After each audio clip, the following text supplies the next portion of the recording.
Justement, nous sommes tous unis sur ce plateau dans le cadre de cette édition du Festin panafricain du 15 mars 2026.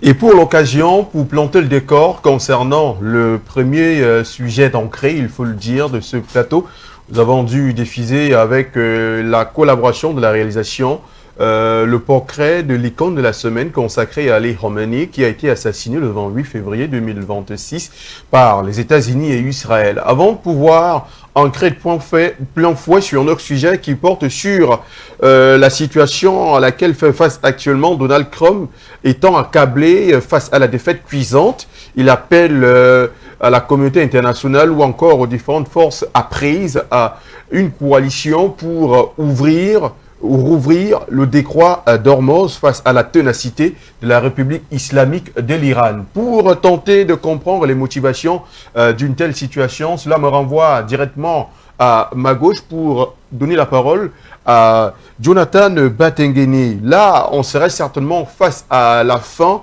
d'un unilatéralisme qui n'a que trop duré. On voit aujourd'hui un Donald Trump qui s'est érigé comme étant le gendarme du monde, à une situation de rupture de munitions diplomatiques, militaires et tout ce qui peut comporter. Vous savez, avant d'intervenir, nous, on évolue comme dans un livre. Notre décryptage de l'actualité du monde, c'est comme dans un livre. Donc, on part sur les bases de ce qui a déjà été balisé pour produire une analyse nouvelle. Dans le contexte actuel, notre analyse, le consensus qu'on avait établi ici, c'est que Trump joue aussi un jeu assez salvateur pour le nouveau monde, pour le monde multipolaire. Parce que grâce au sacrifice d'Israël, parce que Trump est carrément en train de liquider Israël, et quand vous suivez les déclarations de l'ayatollah Mojtaba Khamenei, il est clair. Mojtaba Khamenei dit la guerre va s'arrêter quand ils seront sûrs que l'adversaire n'est plus capable de tirer un missile sur l'Iran. En d'autres termes, la guerre s'arrête le jour où Israël, toutes les capacités militaires d'Israël sont annihilées. Or, aujourd'hui, dire que les capacités militaires d'Israël sont annihilées revient à dire que Israël sera rasé. Parce que vous ne pouvez pas être sûr qu'à un moment, Israël n'aura plus la capacité de tirer une seule roquette. Il faudra raser Israël. On est donc dans une démarche où les Iraniens vont totalement démilitariser Israël. Ils ont déjà engagé leurs forces du Hezbollah. Ils ont engagé leurs forces de la résistance irakienne. Et ces forces sont en train de mener déjà des opérations de terrain. Les Houthis et les Houthis également, mais les Houthis, eux, ils attendent encore, parce que les Houthis, eux, ils veulent bloquer le détroit de Bab el-Mandeb. C'est les Iraniens ont déjà posé sur la table une deuxième menace. Ils ont dit à Trump, si tu insistes avec ton affaire de flotte internationale, nous on bloque le détroit de Bab el-Mandeb. Ça veut dire 12% des échanges entre l'Asie et l'Europe. Détroit de Bab el-Mandeb. Ajouté aux 20%. On monte à 32%. Ça devient sérieux, très sérieux. Ajouté à 30%, ça fait 42%. C'est pas 20% le détroit de 30%. Moi, je choisis 30%. Oh, bon, disons 30%.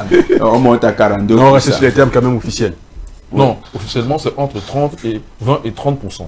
Oui. Personne n'a une valeur précise. Donc, il n'y a pas une valeur précise. Donc, on monte autour des 42%. Donc, pratiquement, là, c'est la paralysie. Là, on peut encore même extrapoler, prof, on est déjà dans 50%. Là, c'est la paralysie de l'économie mondiale, alors. Oui. Bon. Pourquoi pas? Bon, c'est une paralysie, la paralysie de l'économie intégrée. Disons comme ça, l'économie intégrée au système capitaliste.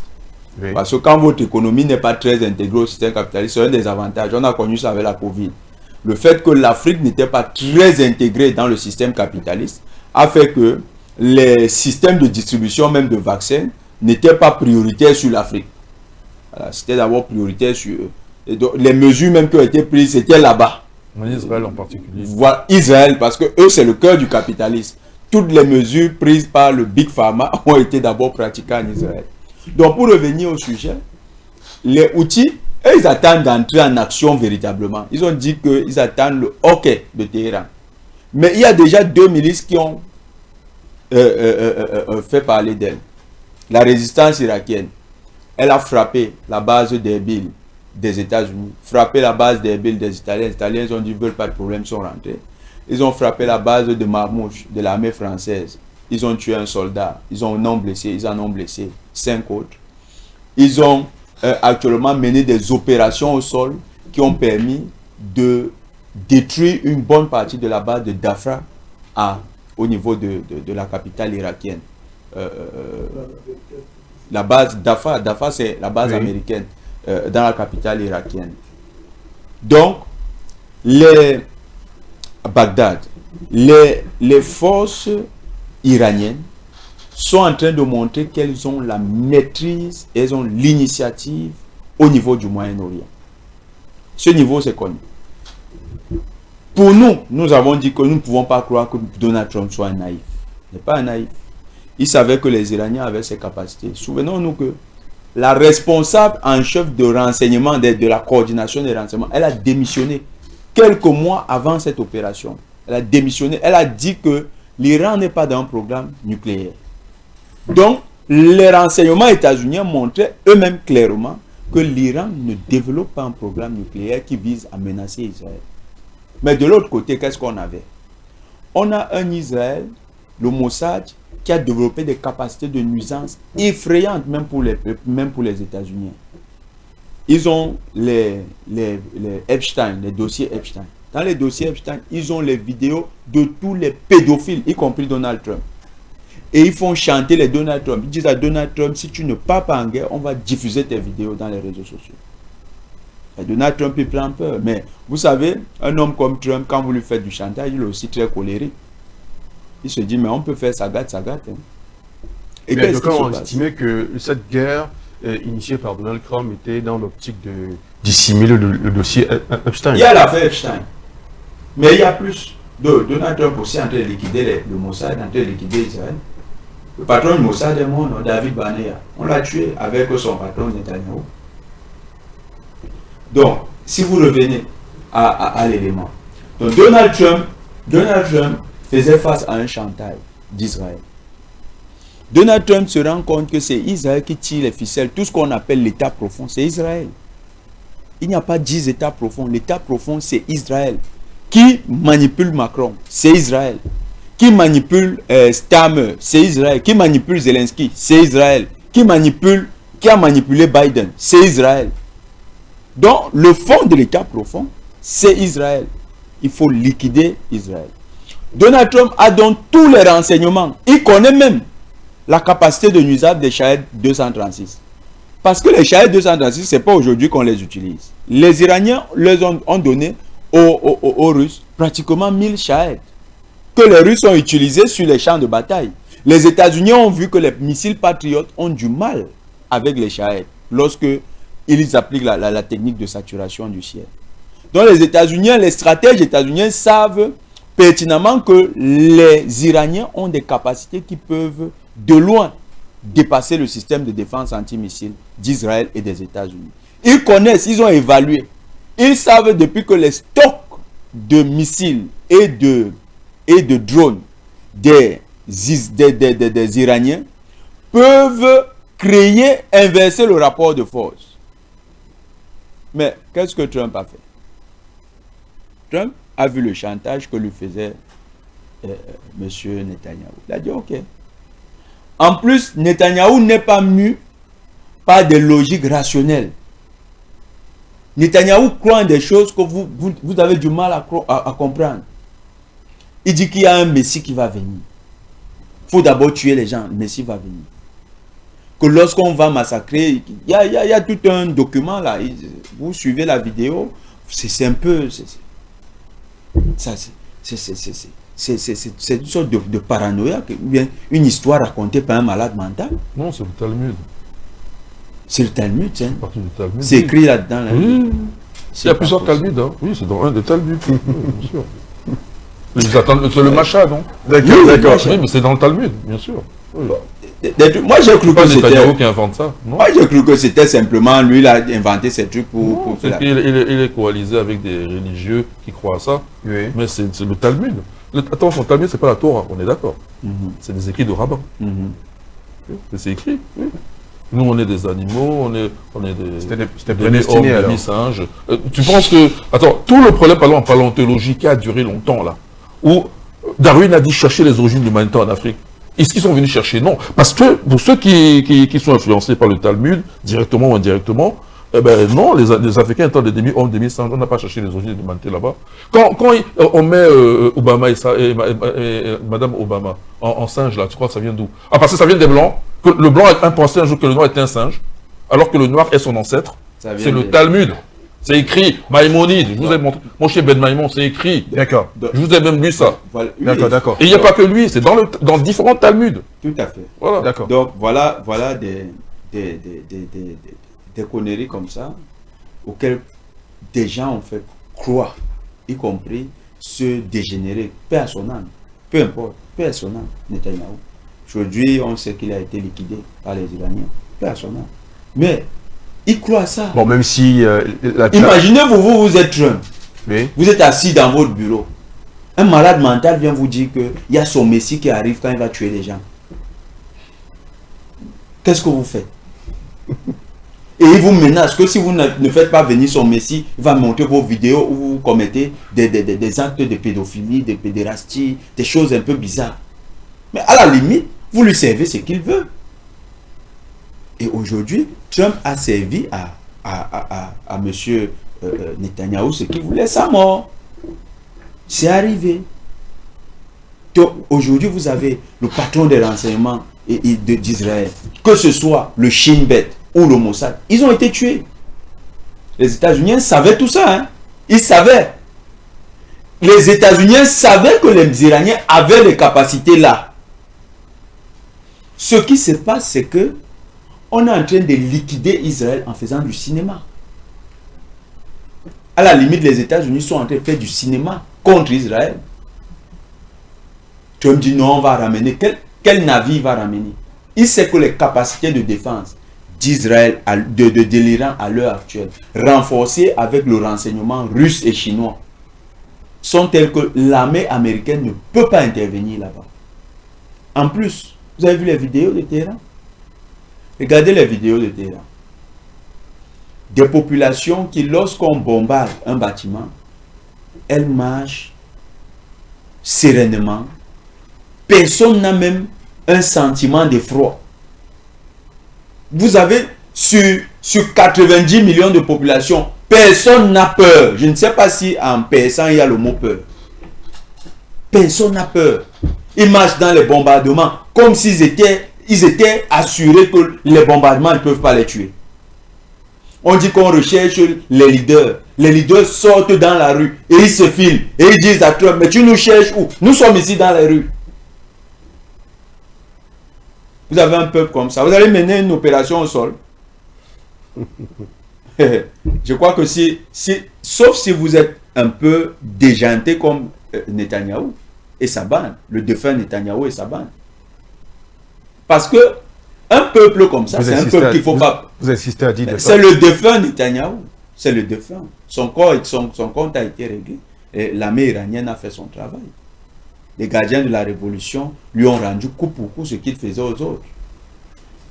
Donc, vous avez un peuple qui n'a pas peur. Un peuple qui est résolument uni pour défendre ses terres. Vous allez mener quelle opération? Je vois dans les réseaux sociaux, des gens disent, ils vont mobiliser, les experts disent, ils vont mobiliser 5000 marines. 5000 marines. 5000 marines. Non, mais c'est une blague. Pourquoi aller en Iran? 5000 marines? Non. C'est-à-dire, c'est les parents de ces enfants doivent apprêter les cercueils et les mouchoirs quand on les met dans les navires. Si c'est en Iran qu'ils vont. Les Iraniens vont les tuer tous. Les Iraniens n'ont pas peur. C'est un peuple qui est volontaire à la mort. Eux, leur paradis, c'est à travers la mort des États-Unis. Vous voyez un peu ça? C'est différent. Eux, ils ne voient pas la mort. Ils voient le paradis qu'ils vont gagner. Ils partent retrouver l'ayatollah. Donc, quand ce facteur psychologique, vous le mettez dans cette guerre, vous comprenez qu'au niveau du Pentagone, ils savent une chose, ils ne peuvent pas. Ils ne peuvent pas. Et je vais vous dire qu'il y a quelque chose de dangereux. Un peuple comme ça, si vous tirez, vous visez 2 bombes nucléaires sur leur territoire, si vous n'annihilez pas toutes les personnes, vous avez des générations qui vont se constituer. Vous n'aurez pas une guerre sur 10 ans. Vous aurez une guerre sur 1 millénaire. Et ils vont s'assurer de venger les leurs. Ce peuple-là, le peuple iranien, des vidéos de ce type ont d'ailleurs commencé à circuler sur les réseaux sociaux concernant ces enfants dont les parents ont été tués par les frappes. Voilà, qui sont en train de tenir un discours, oui. discours de revanche. Donc, Trump sait ça. Il y a un facteur psychologique. Les Iraniens ne sont pas les Japonais. Ils ne vont pas s'asseoir et dîner avec ceux qui leur ont visé les missiles nucléaires. Jamais. Jamais. Donc, aujourd'hui, au niveau des États-Unis, quand vous analysez tout ça, vous comprenez une chose. On est dans une opération de liquidation d'Israël en tant qu'État, mais pas de liquidation du sionisme. Parce que c'est une partie du sionisme qui va mourir là. Le sionisme est en train de se régénérer. Vous savez qui sont en danger? C'est les Européens.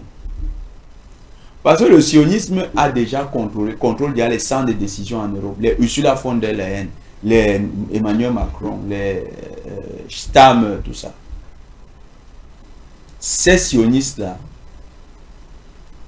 le plan c'est de les récupérer, de récupérer la diaspora qui va quitter Israël, qui va revenir dans ces pays, et ils vont constituer les minorités agissantes. C'est un concept qu'un sioniste a développé. Serge Moscovici parle des minorités agissantes. Il dit qu'en fait c'est les minorités agissantes qui sont responsables des dynamiques sociales. Là, oui. Donc, ils vont revenir sur l'euro pour préparer maintenant leur grand retour au niveau international. Pourquoi? Parce que leur ambition, c'est d'être un grand empire colonial. Or, quand ils analysent, ils voient que l'erreur qu'ils ont commise, c'est d'aller constituer un petit pays fragile comme Israël. Un pays qui ne peut pas être bien défendu parce qu'il a les capacités nucléaires, mais il n'a pas la masse, la densité démographique qui peut être utile en temps de guerre. Et ce pays ne jouit pas d'une certaine histoire qui peut lui permettre de faire recours à cette histoire dans le cadre d'une guerre. Qu'est-ce qu'ils vont faire? Ils vont revenir en Europe, traverser l'histoire des grands pays européens, l'Allemagne, la France, l'Angleterre, l'Italie, l'Espagne. Voilà leur nouvelle cible. Prendre le contrôle, le leadership de ces pays et utiliser ces pays pour leur revanche. Voilà comment ils sont en train de penser leur régénérescence. Et ils pensent qu'ils pourront se greffer à ces pays en attendant qu'un pouvoir qui est plus favorable se développe aux États-Unis. Et là, ils vont s'assurer qu'il n'y ait plus un épisode de Trump. C'est là-dessus qu'ils sont déjà. Donc, le grand combat aujourd'hui, et quand vous allez voir une chose, cette guerre, Trump l'amène à la fois contre l'Europe et contre Israël. C'est un paradoxe. C'est-à-dire qu'effectivement, Trump, c'est un malade mental, mais c'est un malade mental qui, dans sa folie, fait des choses qui peuvent être aussi salvatrices. D'accord. Parce que cette guerre qu'il est en train de mener, regardez, les qui souffrent, ce n'est pas les États-Unis. Hein. L'économie états-unienne se porte bien. À l'heure où nous parlons, Raytheon, qui fabrique les Patriots et les Tomahawks, Raytheon a eu ses commandes. On les a fait venir sur la table. Et le budget de défense des États-Unis va augmenter l'année prochaine. Boeing, on a détruit les C-130. On va dire encore à Boeing de fabriquer des C-130 pour les déploiements. On va... le projet F-35. Le projet F-35, si vous vous renseignez, M. Rahman, c'est le projet le plus foireux de l'aviation militaire. Les F-35 que vous voyez, ce sont des avions, d'après les experts, qui sont trop exposés. Parce qu'actuellement, ces avions volent sans certaines composantes. Parce qu'on a dû les fabriquer un peu, on a dû les préparer. À la va-vite. Oui, à la va-vite, pour les mettre à la disposition de l'armée pour les combats actuels. Dans le cadre d'opérations avec des armées très prêtes au combat, on peut se retrouver avec des F-35 qui tombent. Donc, qu'est-ce qui se passe? Les États-Unis sont en train de booster leur économie. Je tiens à rappeler que Chevron, Texan, ExxonMobil, les géants du pétrole. Vous savez ce qu'ils font? C'est eux qui partent maintenant acheter en Russie pour le vendre 3 fois cher aux Européens. D'ailleurs, ils le font depuis la guerre d'Ukraine. Donc, le système qui a été conçu se fait contre l'Europe et contre Israël. Pourquoi? Parce que Trump, c'est une chose. L'état profond d'Israël est très connecté à l'état profond de l'Europe. Et c'est cet état profond qui contrôlait également l'état profond des États-Unis. D'accord, merci. Donc, s'il lutte contre l'état profond des États-Unis, il va l'affaiblir en interne, il va le détruire dans sa base actuelle, le sionisme incarné dans l'État d'Israël, et il va attaquer sa deuxième base, qui est la base européenne. C'est la guerre, c'est la situation de la guerre actuelle. C'est pourquoi nous avons pris cette analyse, parce qu'il y a une lecture sur l'unilatéralisme, qui est une lecture dépassée. Elle est dépassée. Le monde ne se perçoit plus dans l'unilatéralisme, le multilatéralisme comme on voulait nous faire croire. Non? La multipolarité qui est en train de naître laisse découvrir des dynamiques complexes. D'accord. Des alliances complexes même entre les États. Les acteurs, nous sommes dans une véritable guerre hybride, où on peut même utiliser quelqu'un de votre camp pour jouer contre vous. Les Russes, ils ont changé beaucoup de généraux, non? Parce qu'il y a des généraux qui étaient compromis. Donc, effectivement, aujourd'hui, les appareils militaires qui sont en train d'opérer, ne croyez pas qu'ils opèrent seulement dans l'objectif qu'ils annoncent officiellement. Ils peuvent opérer dans un objectif que ils ne vous ont pas déclaré. Les États-Unis, Trump particulièrement, est en train d'attaquer l'État profond. D'accord. Et il a véritablement touché le cœur de l'État profond. La mort de Netanyahou, c'est un coup dur à l'État profond. D'accord. Le sionisme, le dossier Epstein, les dossiers Epstein qui sont en train de sortir, les bombardements de Tel Aviv, les bombardements et toutes les infrastructures critiques d'Israël actuellement, ça participe de la fin de l'État profond. Mais dans la version que nous avons connue, cet état profond, nous avons bien précisé, est en train de se régénérer. Et là, c'est là où toute l'attention doit être dirigée. Parce que ne soyons pas obnubilés par le spectacle et le bling-bling que nous voyons dans cette guerre. Il y a la régénérescence de l'état profond. Les Macron que vous voyez là, les Attal, les Bardet là, regardez, des gamins comme ça qu'on va mettre à la tête d'un état. Vous croyez que c'est pourquoi? C'est pour reconstruire la même dynamique. Je tiens à vous rappeler qu'en France, pour ce Mbelek qui est là, il ne peut pas aller en France, il tient le discours qu'il tient là contre les Khazars. S'il va en France, il tient ce discours. On le frappe du plus grand péché commis sur les terres européennes, l'antisémitisme. Et quand vous êtes antisémite, il vaut mieux même être un bandit.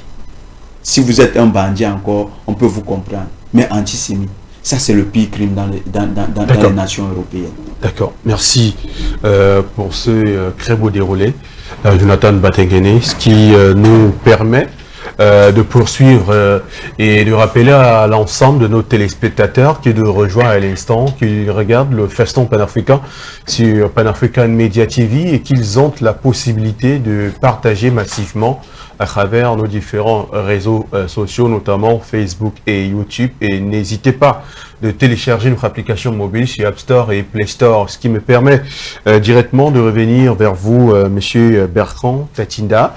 Nous avons assisté, interloqué, que le président Donald Trump puisse appeler ou encore susciter une main tendue pour la rouverture du détroit d'Ormuz, après qu'ils aient essuyé une défaite cuisante alors qu'ils ont entamé la guerre le 28 février 2026. Et la question que j'aimerais poser est celle de savoir comment sommes-nous arrivés au point où la résistance du Moyen-Orient soit parvenue à faire plier les Chines à un Donald Trump qui, entamant cette guerre, était tellement sûr de lui, très assuré, et qu'il soit aujourd'hui à demander une aide internationale ou encore européenne pour ouvrir ce canal stratégique pour la circulation du pétrole ou encore de biens de choses de grande consommation à travers le monde entier. Votre question n'est pas bien posée. Je ne vous accuse pas. Oui. Pourquoi vous parlez de résistance au Moyen-Orient? L'Iran, c'est pas le Moyen-Orient. L'Iran, c'est un pays, l'Iran. Oui.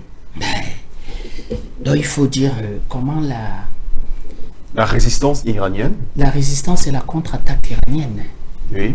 arrive à faire plier M. Donald Trump. C'est pas ma tasse de thé. Si quelqu'un arrive à croire à sa propre propagande, qu'est-ce que vous voulez qu'on dise? C'est un fou. Fox News le flatte. Fox News fait ce qu'on appelle des plans de guerre sur plateau de télévision. La guerre, c'est sur un plateau de télévision. Et si vous êtes suffisamment idiot de croire à un commentateur, à des journaleux, à des analystes de plateaux de télévision, comme sur LCI, sur les plateaux de télévision en France. Ils ont déjà fait 50 plans de comment est-ce qu'on peut réouvrir le détroit d'Ormuz. Mais ça reste sur plateau de télévision, sur LCI. Plateau de télévision et débat sur plateau de télévision sur LCI. Ça ouvre le détroit d'Ormuz. C'est une réflexion où nous, Africains, nous devons mener. Ce n'est pas les Jérémias de Donald Trump qui me gênent. Ce sont les Africains. Parce qu'après qu'on essaye de faire des analyses ici, on explique. Dès qu'ils ont fini avec nous, ils sont calés comme ça sur le journal de LCI. Et LCI devient leur référence. C'est un problème. Donald Trump, lui, ne savait pas que l'Iran, que c'était un peu compliqué. En toute honnêteté, si on met Donald Trump, il va dire que on ne m'a pas mis en garde. Il n'y a pas une guerre de 12 jours. Ce sont les indicateurs qui font la solidité aussi d'un pays, l'interprétation des indicateurs. Quand vous avez un pays qui vous produit par an et dans le top 5 de production de l'ingénierie de haut niveau, à la limite, l'équivalent de ce que vous produisez aux États-Unis. Mais vous ne vous dites pas qu'en matière de maîtrise technique et technologique, ils sont pareils que moi. C'est un standard, l'ingénierie. Ce que mon garçon apprend ici à Douala, on l'apprend à Polytechnique, Pont et Chaussée, on l'apprend aux États-Unis. C'est vous, Africains, qui êtes complexés. Oh, ils sortent Polytechnique Paris. C'est quoi Polytechnique Paris a juste une histoire. C'est Napoléon qui l'a mis sur pied à 100 ans. Polytechnique Paris n'est pas meilleur que Polytechnique. Je vous ai dit, je travaille avec eux. Il y a des génies. Polytechnique Paris, les enfants qui sortent de Polytechnique Paris ne sont pas mieux que ceux qui sortent de Polytechnique Douala, Polytechnique Yaoundé. Ah, rien. Mais qu'est-ce que vous voulez si Africain veut rester? C'est ça l'héritage de la colonisation. C'est un drame. Donald Trump, il ne savait pas. Qu'est-ce que lui croyait dans sa tête? Que du fait qu'on est ingénieur américain, on est meilleur qu'un ingénieur iranien et qu'un ingénieur africain. C'est le narratif qu'ils ont. Donc, première leçon, produisons des ingénieurs, finançons la recherche, on aura le même niveau de maîtrise technique et la même capacité de ce que vous appelez résistance du Moyen-Orient. Mais comme moi je dis, Iran, pourquoi vous ne mettez pas ça sur l'Afrique? Vous croyez, moi je vous ai dit que le pétrole, le gaz, les terres rares sont devenus des enjeux de guerre. Vous les avez. Vous ne vous préparez pas à la guerre. Tout le monde est content de dire l'Iran s'est préparé pendant 40 ans. Vous ne vous préparez pas. Si vous voulez sortir du franc CFA, la France prend son tas de ferraille qu'elle appelle porte-avions et vient mettre ça sur les côtes de la CEMAC ici et dit sortez, je vois. Vous faites comment? Mais la France va défendre son franc CFA. La France va dire si vous êtes fort, sortez. Moi j'amène l'armada. On va rire, oh la maigre armada de la France, les maigrelets français, les pauvres. Mais il faudra déjà affronter les maigrelets français là. Il faudra déjà les affronter. Si Africain n'est pas courageux d'affronter, de décider d'affronter, ben on va parler sur plateau de télévision de panafricain. Ben, je veux bien qu'on soit influent, mais nos débats ne restent que sur plateau d'Africain de panafricain. Ça conscientise, ça mobilise et tout, mais il faudra bien aller au-delà. Ben, il faudra bien aller au-delà. C'est une leçon avec les Iraniens. Tout le monde le savait, on le lui a dit. D'ailleurs, les Européens rient.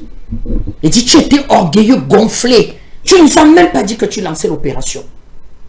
Macron, le premier, a dit, je n'ai pas été informé, je ne sais pas. À la limite, il paraît que c'est l'Allemagne et les Anglais. À la limite, il paraît que le chancelier a été informé à la dernière minute. Quand les Ivoiriens, je dis les Ivoiriens, les Israéliens ont lancé, on fait décoller les avions pour aller attaquer Téhéran. Et ils se rendent compte aujourd'hui que Détroit d'Ormuz là, où sont passés Détroit d'Ormuz là, c'est un peu compliqué. c'est un peu compliqué pour pouvoir réouvrir. Je rappelle que le détroit d'Ormuz, c'est 33 km. Mais en fait, on ne navigue que sur, à tout casser, 8 km. Parce que tu as des fonds marins, tu as des rochers. Les profondeurs ne sont pas pareilles. Et les 8 km là sont plus du côté d'Iran. Donc ça veut dire que même avec une carabine, tu perces la coque d'un bateau. Un pétrolier, c'est 500 millions de dollars. Un pétrolier. C'est-à-dire, le genre tanker qui font 350 mètres. C'est 500 millions de dollars. Quelle est l'assurance qui va prendre le risque? Et on expliquait à M. Donald Trump, pas de problème. Tu vas faire venir tes 500, tes 2500, 5000. Aujourd'hui, on parle de 25 000 troupes d'élite. Tu fais comment pour ouvrir cette affaire? Puisqu'on va les cueillir. Je veux les parachuter, mais on va les cueillir comme des fruits mûrs. On va les cueillir. Tu fais comment? Explique.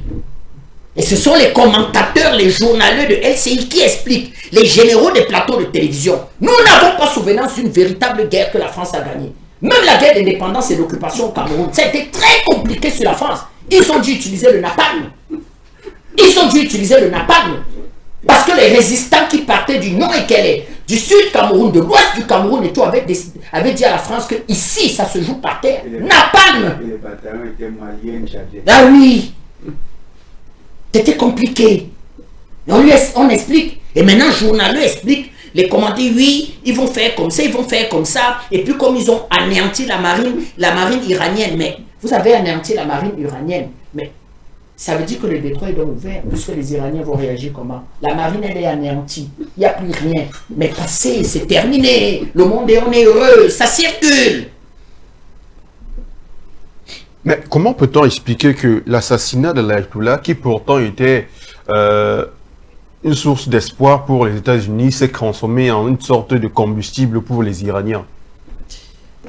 Ça même, c'est une démonstration claire que dans tout le Moyen-Orient, peut-être même dans une bonne partie de ce monde, l'Iran est le pays le plus démocratique. C'est parce que les institutions iraniennes sont solides, monsieur. Les textes sont bien faits. Le pays est discipliné. L'armée est disciplinée. Les hommes politiques font ce qu'ils doivent faire. Chacun à sa place.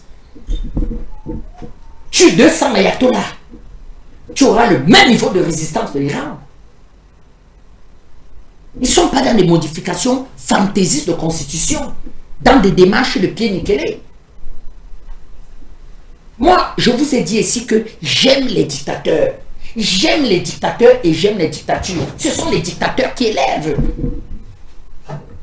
Il y a un conseil, ce qu'on peut appeler le conseil supérieur, j'oublie le nom. Pendant que les Américains bombardaient, il y avait ce conseil pour trouver véritablement le remplaçant de l'Ayatollah. Parce qu'il y a une différence entre le chef d'État, le président du Parlement, l'Ayatollah, le patron des gardiens de la révolution. Mais tout ça, c'est encadré par des textes qui sont posés.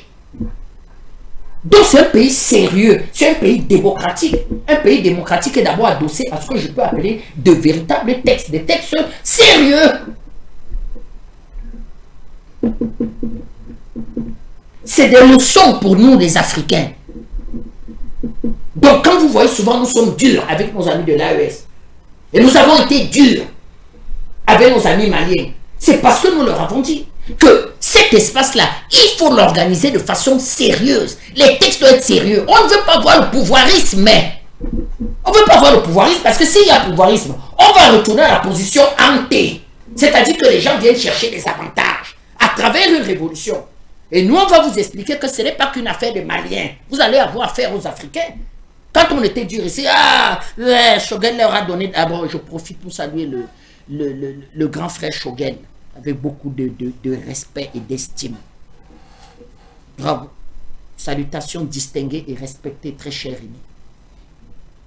La vérité finit toujours par triompher. Ce n'est pas un débat aujourd'hui. Donc nous on expliquait que vous voulez construire un espace d'indépendance, un espace de liberté, mais vous venez vous amuser. Mais si les Iraniens s'amusaient, s'ils s'amusaient, on explique que ça fait 40 ans qu'ils se préparent. Moi, je n'ai pas l'impression que ça fait 40 ans qu'il se prépare. J'ai l'impression que depuis que cet empire existe, cet empire a besoin de souveraineté. D'ailleurs, il semblerait qu'ils veulent faire exploser la bombe atomique avant décembre.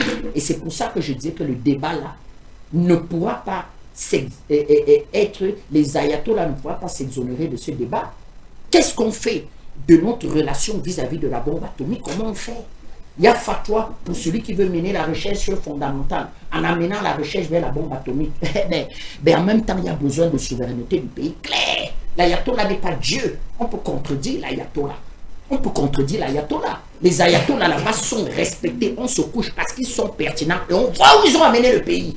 Vous ne voulez pas être contredit. Pas de problème. Mais levez le pays, mettez le pays dans une situation où il n'y a rien à dire. Pas qu'il y a le bonheur suprême, ça n'existe pas. Mais mettez le pays sur le plan sécuritaire, sur le plan de production industrielle, sur le plan de développement. Mais vous voyez des gens, ils n'arrivent pas à donner l'autosuffisance alimentaire, mais on ne doit pas les contredire. Mais c'est quelle folie ça. Quelle folie ça.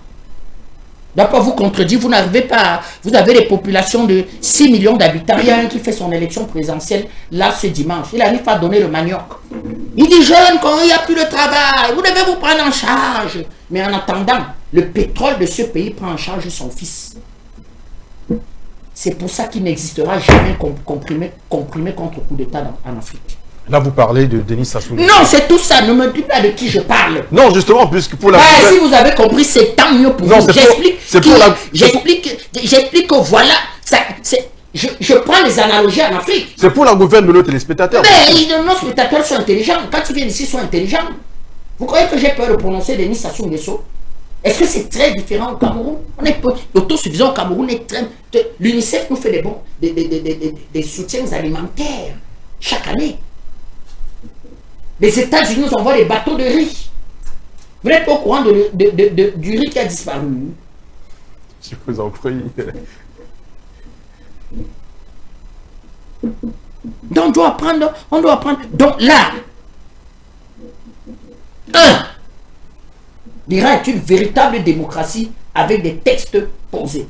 Deuxième des choses, quand moi j'avais dit ici qu'il faut aller à la guerre, qu'il faut la guerre. La guerre? Je dis, cette guerre-là, elle n'aurait pas eu lieu. Ça aurait été un problème. On serait dans la même situation de néocolonie et l'Iran n'aurait pas avancé d'un pouce. Vous ne voyez pas aujourd'hui que l'Iran, c'est-à-dire que, quel que soit comment finit cette affaire, les négociations là, c'est-à-dire ce qu'on va appeler les accords de paix pour s'asseoir là. Vont peser en faveur. Non, pas peser. Le pays qui va s'asseoir en position de force et qui va dire que voilà mes déshydratateurs, ce n'est pas l'Iran. Comment l'Iran aura obtenu ces positions sans la guerre? Il ne s'agit pas pour moi de dire qu'il faut aller à la guerre, on n'est pas sérieux. Mais il s'agit pour dire que quand vous poussez dans ce dernier retranchement, même votre chat domestique, quel qu'il fait, il vous sort ses griffes. L'Iran n'avait pas de choix que d'aller à la guerre. Et là, la guerre nous en tire c'est-à-dire que des leçons à n'en plus finir. Ce qui veut dire... Même pendant 2 ans, on n'aura pas fini de faire l'analyse de la situation dans le Moyen. J'ai dit même pendant 2 ans, si on fait une émission tous les jours, il y a tellement d'enseignements. Mais est-ce qu'Africain regarde? C'est pour ça que je dis, mon analyse n'est que faire les commentaires de la guerre. Nous avons tous les images. Tel Aviv n'existe presque plus. Tel Aviv n'existe presque plus. Bon, moi je vous pose une question. Justement, avec l'aide de la réalisation, on peut avoir même ces images. Oui, placez-nous les images. On peut avoir les images avec l'aide de la réalisation. Placez-nous les images. Où est M. Netanyahu? Personne n'en sait rien. Donc, la guerre a promis de poser sur la table. Il y avait le problème libanais. Il y avait le problème des territoires occupés. Il y avait le problème de la Palestine. Le pétrole et le gaz. La Ligue arabe. Les pays du Moyen-Orient. Les bases américaines. Tu dit, l'Iran a dit, il y a des problèmes. Il y a des problèmes. La troisième des choses qu'il faut dire. L'Iran a été agressé en dépit de tout ça. Tout ça. L'Iran n'était pas un pays belliqueux. L'Iran n'était pas un pays belliqueux. L'Iran essayait de faire comprendre à ses partenaires arabes que votre position est intenable. La preuve est qu'il n'y a pas de guerre entre l'Iran et les pays du Moyen-Orient. Il n'y a pas de guerre entre l'Iran et les pays du Moyen-Orient. L'Iran s'attaque aux intérêts américains basés dans les pays du Golfe pour véritablement le mettre à mal.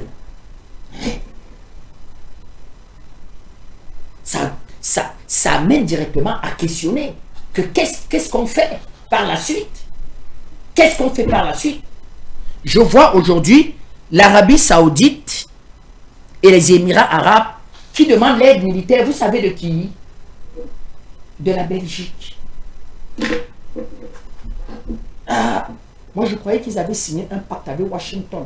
Le pacte pétrodollar. Vous avez le dollar, nous on a le pétrole. On signe un pacte. Alliance indestructible, indéfectible, amour éternel, donc sécurité maximum. Et puis nous on se balade avec les faucons, les gants blancs. Et puis Dubaï, la richesse, l'opulence, le tourisme. Et puis on est là, les places financières. Ils demandent l'aide militaire à la Belgique. Débat en Belgique. Une bonne partie du Parlement belge dit que papa, c'est une affaire qui ne nous concerne pas. N'entrons pas dans cette affaire. Après que nos amis écossais qui aient suivi nos amis espagnols, n'entrons pas dans cette affaire. Vraiment, on peut apporter de l'aide humanitaire. L'aide militaire. Regardez à qui ils partent demander l'aide militaire. La Belgique a l'aide militaire. La Belgique, là, je ne sais pas. La Belgique a aide militaire. J'aurais même aimé qu'il courra chez nos amis anglais. Parce que la Grande-Bretagne, oui, c'est moins une puissance militaire, mais tu as la Belgique. Débat, n'entends pas là. Parce que tu rentres dans cette affaire, tu rentres dans un engrenage terrible. Tu as les problèmes du Moyen-Orient. Question, comment on va régler les problèmes du Moyen-Orient? Qu'est-ce qu'il faudra? Ça va se régler par une conférence, ça va se régler par un accord de paix, ça va se régler par une guerre totale. Comment on fait pour régler ces problèmes-là? Parce que les problèmes sont imbriqués. Le problème du Liban, problème des territoires occupés, la Palestine, l'Iran, les problèmes de pétrole et de gaz, la sécurité des routes commerciales. Tous ces problèmes-là, problème israélien, son expansionnisme, comment on fait pour régler tous ces problèmes-là? Comment on va régler les problèmes? La troisième chose. Oui, on va sortir très certainement par là. Je sors par là. La notion de droit international. L'ONU, là, a eu le culot de voter une résolution qui condamnait l'Iran. Ce n'est pas la résolution en tant que telle qui m'a fait le plus mal. Je me suis demandé, c'est-à-dire au nom de quoi l'ONU le faisait voter. Bon, l'ONU existe de par ses membres. Mais qui a porté la résolution? Israël a porté la résolution demandant à ce qu'on condamne. C'est-à-dire que la réaction de l'Iran vis-à-vis des voisins et vis-à-vis de ces territoires qui n'ont rien demandé et qui n'ont pas attaqué l'Iran. C'était un problème, ça m'a fait sourire. Parce qu'à partir du moment où Trump met deux éléments sur la table de ce qui va constituer le nouveau droit, et vous allez voir pourquoi je voulais chuter par là. 1. Quand on est en véritable hostilité avec un pays, on tue les dirigeants. 2. On fait des frappes préventives. Mais à partir de là, tout le monde se donne ses moyens. Et un journaliste de CBS pose la question ce matin à M. Trump. Monsieur Trump, les Iraniens ont mis un contrat sur votre tête. Ils disent qu'ils vont vous tuer. Ils vous traquent pour vous tuer. Et moi, je réfléchis pour l'Afrique. Je dis, on aura des contentieux avec ce qu'on appelle les États-Unis. Nous en aurons des contentieux avec les États-Unis. Nous aurons des différends avec les États-Unis. On devra affronter les États-Unis. Surtout ce que je peux appeler l'Afrique patriotique. Mais il faut se préparer à sécuriser les dirigeants. Parce que Washington risque de les tuer. De les faire tuer avant de lancer aussi ce qu'on peut appeler les bombes préventives. Mais quand vous faites ça, tous les sous-accords qui étaient adossés à ce qu'on peut appeler le droit international, qui devait régir notre vie commune, les relations entre les États, de fait aussi sont morts. Deuxièmement, que devient donc le traité de non-prolifération dans le monde atomique? C'est ça le débat quand on mène avec les ayatollahs au sein des ayatollahs. Et dit que, mais ayatollahs, vous sur la base de quoi? Sur la base de quoi? On peut comprendre, monsieur l'ayatollah, monsieur Khamenei. tu ne veux pas l'arme nucléaire, il n'y a pas de problème. Le problème n'est pas de vouloir l'arme nucléaire. Le problème est la sécurité de l'Iran. Entre toi, l'ayatollah qui ne veut pas l'arme nucléaire, la sécurité de l'Iran, c'est forcément pas la même chose. C'est pas la même chose. Donc, nous, au Cameroun, on se trouve aujourd'hui dans la nécessité de poser une véritable réflexion. Comment on sécurise le président Biya quand on rentre en désaccord avec Washington? Comment on fait pour sécuriser le président Biya? Est-ce que le Cameroun ne doit pas se lancer dans la recherche fondamentale et dire que la sécurité du président Biya passe par l'arme atomique? Et vous savez ce que M. Trump répond aux journalistes? Si l'Iran me tue, l'Iran sera anéanti. Vous savez à quoi il pense? Il pense à la bombe atomique américaine. Donc, la sécurité, la vie de M. Trump est accrochée à l'armement nucléaire des États-Unis. Vous voyez que même pas son armée, pas ses services secrets, pas sa sécurité, à l'arme atomique américaine. Mais, ça veut dire qu'il n'y a que l'arme, pour l'instant, avec les inventions de l'arme là, pour l'instant, c'est l'arme suprême qui peut donc assurer la vie. Et c'est pour ça aussi que bien courageux celui qui ira s'attaquer à la vie de M. Poutine. Pourquoi? Parce que quand on te donne le nombre d'ogives de tête nucléaire qu'est la Russie, tu réfléchis, même si tu as bu par 5 ou 6 fois avant de t'attaquer à la vie de M. Poutine. À partir de là, ça devient un débat clair. Comment on fait pour sécuriser M. Biya, le président Biya? Je prends le cas de mon pays, le Cameroun, parce que je suis un citoyen camerounais. Dans le cas où il dit aux États-Unis, niet, sur la base véritablement des richesses de notre pays, comment on fait? C'est une réflexion. C'est une réflexion à mener, parce qu'il va se poser ce problème-là. Et on l'a déjà vu en Afrique, un certain nombre de problèmes. Ce n'est pas une jurisprudence que nous allons découvrir. On l'a vu avec Kadhafi. Les conséquences ont été quoi? Les conséquences ont été l'insécurité totale de notre continent. Voilà les réflexions qu'il faut en tirer de cette affaire chez les Africains, d'un véritable débat de fond et de voir aussi si nous, puisqu'aujourd'hui il n'y a plus rien qui présuppose être une contrainte de droit pour un État, voyons dans quelle mesure on se donne aussi les moyens de pouvoir tuer les dirigeants qui vont décider véritablement de tuer nos présidents, donc dans ce qu'on peut appeler le préventif, parce que tout le monde aujourd'hui a la notion du préventif. Le terroriste, il pose l'acte terroriste préventif. Tu vois, non? Le criminel pose l'acte criminel préventif. L'État, comme les États-Unis, fait le bombardement préventif. Les États-Unis doivent pouvoir réfléchir sur le préventif et surtout sur quoi on s'adosse pour sécuriser nos États. Merci Bekon Tatinda, qui veut la paix prépare la guerre. C'est ce qu'il faut dire. C'est ce qu'il faut dire. Alors, maintenant, président Bandakani, le décor, il est déjà planté, président, par rapport à cette défaite cuisante des États-Unis face à l'État islamique iranien. Alors, la question que j'aimerais poser ici est celle de savoir quelle est la leçon que l'Afrique devrait tirer de cette situation lorsque il a toujours été dit, narré, que les États-Unis ou l'Occident est une véritable puissance. Que dire lorsque cette puissance, qui est souvent prise comme un parapluie pour les États africains, est détruite, je vais dire, dans une guerre de seulement 16 jours? L'Iran enfonce une porte qui était ouverte. Elle était simplement ouverte du point de vue de la pensée stratégique. Aujourd'hui, elle est ouverte sur le champ de bataille, le champ de la confrontation. On est passé de possibilités théoriques à des possibilités réelles, concrètes, palpables. La leçon principale est que une nation peut quand elle veut. Une nation peut quand elle veut. Il y a un ensemble de choses que tu as dites avant moi sur lesquelles je ne veux pas revenir. Nous sommes au tournant d'un changement majeur. Le jargon stratégique dit une bascule de très très haute portée. Si on a déjà vu ça dans l'histoire, mais l'ampleur de ce qu'on vit aujourd'hui n'a rien à voir avec ce qui est déjà passé. les panafricanistes ont commencé à préparer l'Afrique il y a plus de 15 ans à ce changement. On a été incompris, on a été combattu, on a été diabolisé. Mais la réalité aujourd'hui s'impose face à tout le monde. La réalité s'impose face à tout le monde. On est dans un monde dur, très dur.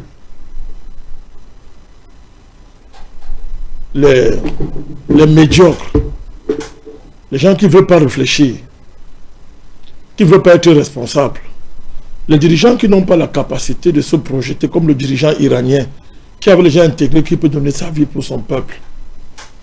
Les élites médiocres, aucune envergure, qui ne savent que voler, piller les caisses de l'État et aller se divertir de manière sadique en dépensant l'argent qu'ils n'ont pas gagné dûment, ne peuvent pas conduire le peuple à un niveau de conscience et de capacité qui, faute de mieux, j'appellerais historique. Qu'est-ce que l'Iran nous dit? L'Iran nous dit que dans une conjoncture de menaces graves pesant sur l'existence de sa nation, on doit opposer une capacité de réflexion, une projection stratégique qui soit à la hauteur de démontrer que la souveraineté du pays n'est pas négociable. L'Iran nous dit que si votre souveraineté est négociable, vous êtes une nation d'esclaves. L'Iran nous dit que mieux vaut résister et s'organiser pour infliger la défaite à l'ennemi par la pensée stratégique. C'est ça qui est mieux. Là où les dirigeants africains sont dans un réalisme néocolonial, sont dans un pragmatisme de pacotille néocolonial pour maintenir le statu quo. Et ils appellent ça politique. D'aucuns appellent ça sagesse. Vous n'êtes pas plus sage que les dirigeants iraniens. L'Ayatollah Khamenei était un sage. Tout à l'heure, Bertrand a mis en place, a remis en cause sa doctrine par rapport à la bombe atomique. C'était de la sagesse. Il savait bien, Bertrand, que ce n'est pas la bombe atomique qui vont finir par arriver à ça. Il savait. Il était en train de gérer les évolutions stratégiques avec sagesse. Donc, qu'est-ce que l'Iran a fait? L'Iran a fait ce qu'on fait depuis que le monde existe. La production d'une stratégie asymétrique. Qu'est-ce que l'asymétrique? L'asymétrique, c'est la possibilité qu'ont les faibles, depuis que l'histoire existe, pour affronter un plus fort qu'eux. L'histoire, comme la nature, comme Dieu, n'a pas dépourvu le faible de toute capacité à résister à un fort qui est fou, qui a oublié que la force n'est pas au service de la prédation. La force ne doit pas forcément se mettre au service de la prédation, de la sauvagerie. Quand on est fort, ce n'est pas pour écraser les faibles. Lorsque vous orientez votre force pour écraser les faibles et faire la promotion de l'injustice, la nature va s'arranger. Je parle seulement de la nature. Je ne parle pas de Dieu. Je ne parle pas de l'histoire. Va s'arranger à vous de montrer que vous n'avez absolument rien compris et que votre place est arrangée dans une... Vous n'avez même pas de place dans une forêt. Vous êtes moins que des animaux. Et l'État américain, c'est un État moins qu'un État d'animal. Et on voit le comportement de son principal dirigeant. Donc, l'Iran a simplement fait ce qu'on fait depuis la nuit des temps. À chaque fois que les faibles ont eu affaire à des menaces existentielles imposées par un fort, ils ont dû réfléchir pour imposer une asymétrie stratégique. La Bible symbolise ça. Vous pouvez consulter d'autres livres de sagesse. Je ne vais pas dire que la Bible est le seul livre de sagesse. Donc, la Bible résume ça dans un combat qui a opposé David à Goliath. Goliath était les Usa. À l'époque, la guerre consistait à opposer le plus fort des deux camps. Et dès que le fort d'un camp écrasait le fort de l'autre camp, la guerre s'arrêtait. On n'avait pas besoin de continuer. Voilà le contexte de l'époque. Les militaires d'Israël à l'époque,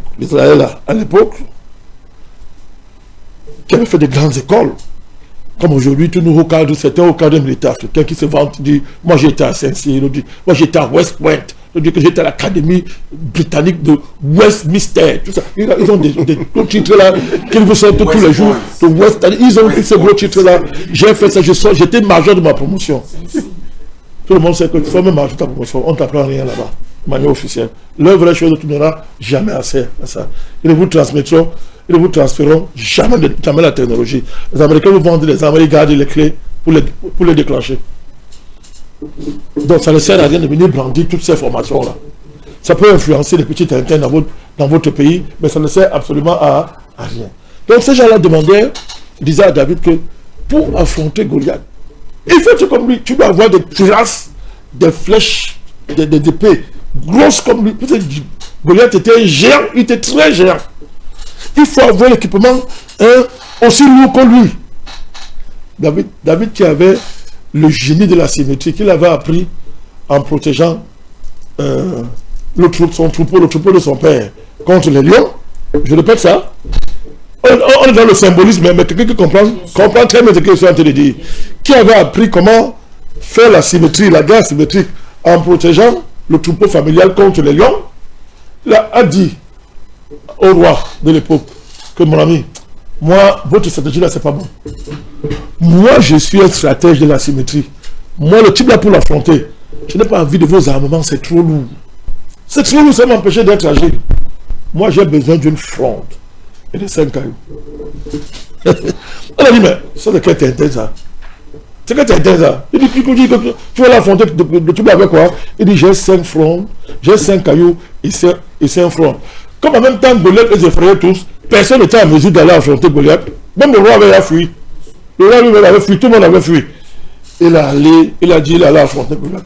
Quand Goliath s'avançait, il était tellement lourd que David a calculé que, à cause de sa lourdeur, le temps qu'il m'atteint, si je branche ma fronde sur le front ici, et le front est symbolique, j'ai réglé l'affaire.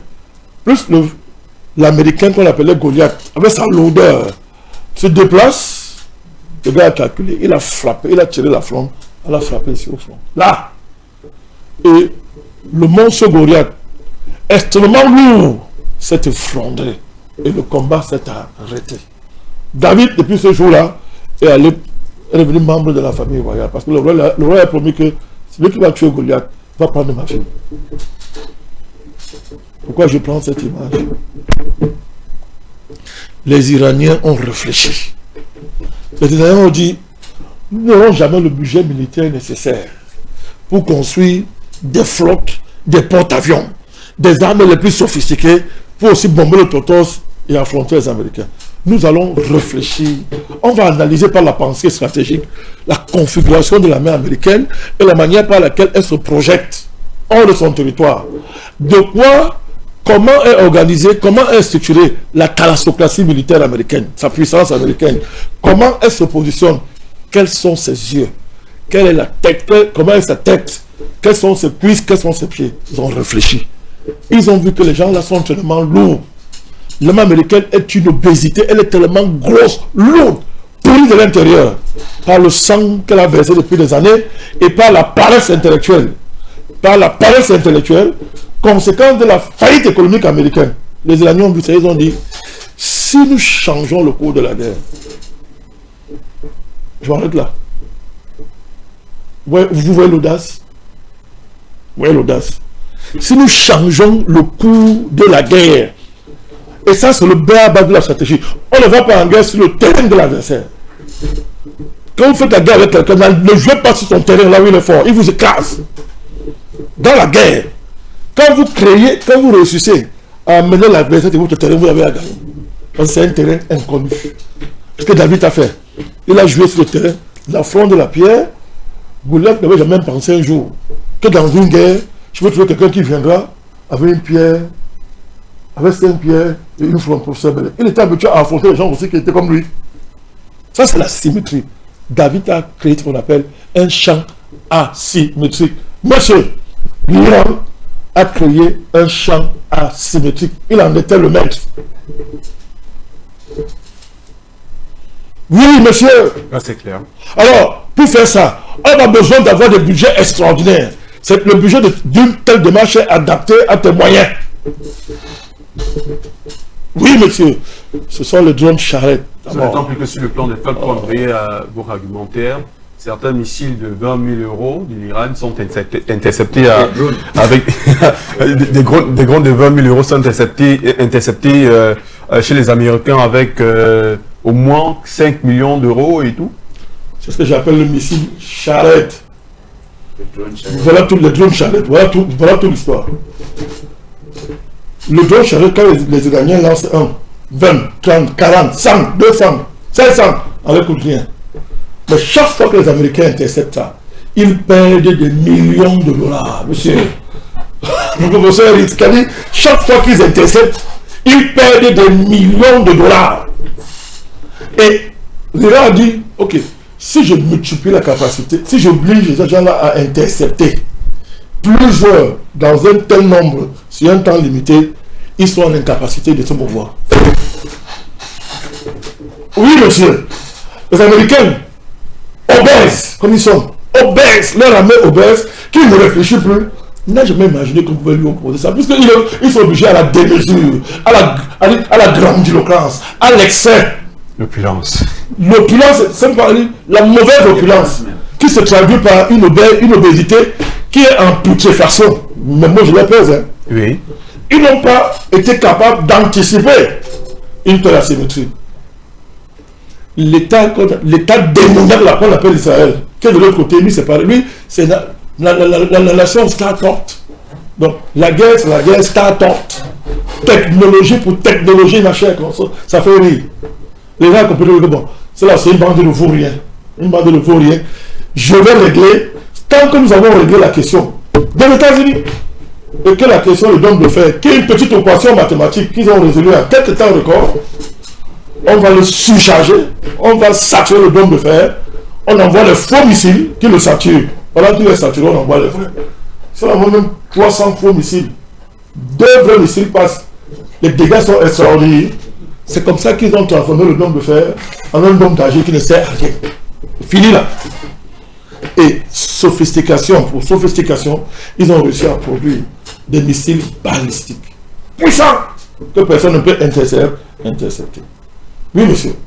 Voilà pourquoi, dès le départ, quand M. Trump, qui ressemble physiquement à son armée, il croit que le poids et le corps remplacent l'intelligence. Quand le conflit a commencé, il a dit non, 2 jours, on va régler ça. C'est fini. On va décapiter l'appareil militaire, l'appareil politique et militaire de l'Iran. Et l'affaire est terminée. Vous voyez les personnages grossiers comme ça, il ne réfléchit même pas. Eh bien, en face de lui, il y avait M. Khamenei, qui lui aussi est un grand stratège. C'est celui qui dirige ça depuis combien d'années? On vous dit que l'Iran prépare cette guerre depuis 30 ans. 30 ans. Et qu'ils ont passé le temps à distraire les gens, mais dans le fond, ils préparaient cette guerre. Et après, Khamenei, vous parlez comme on dit à l'Iran. On lui dit qu'on va attaquer. Il dit, mais bon, attends, ça depuis. Il y a les bunkers, monsieur le guide, il y a les bunkers pour ta sécurité. Vous n'avez rien compris.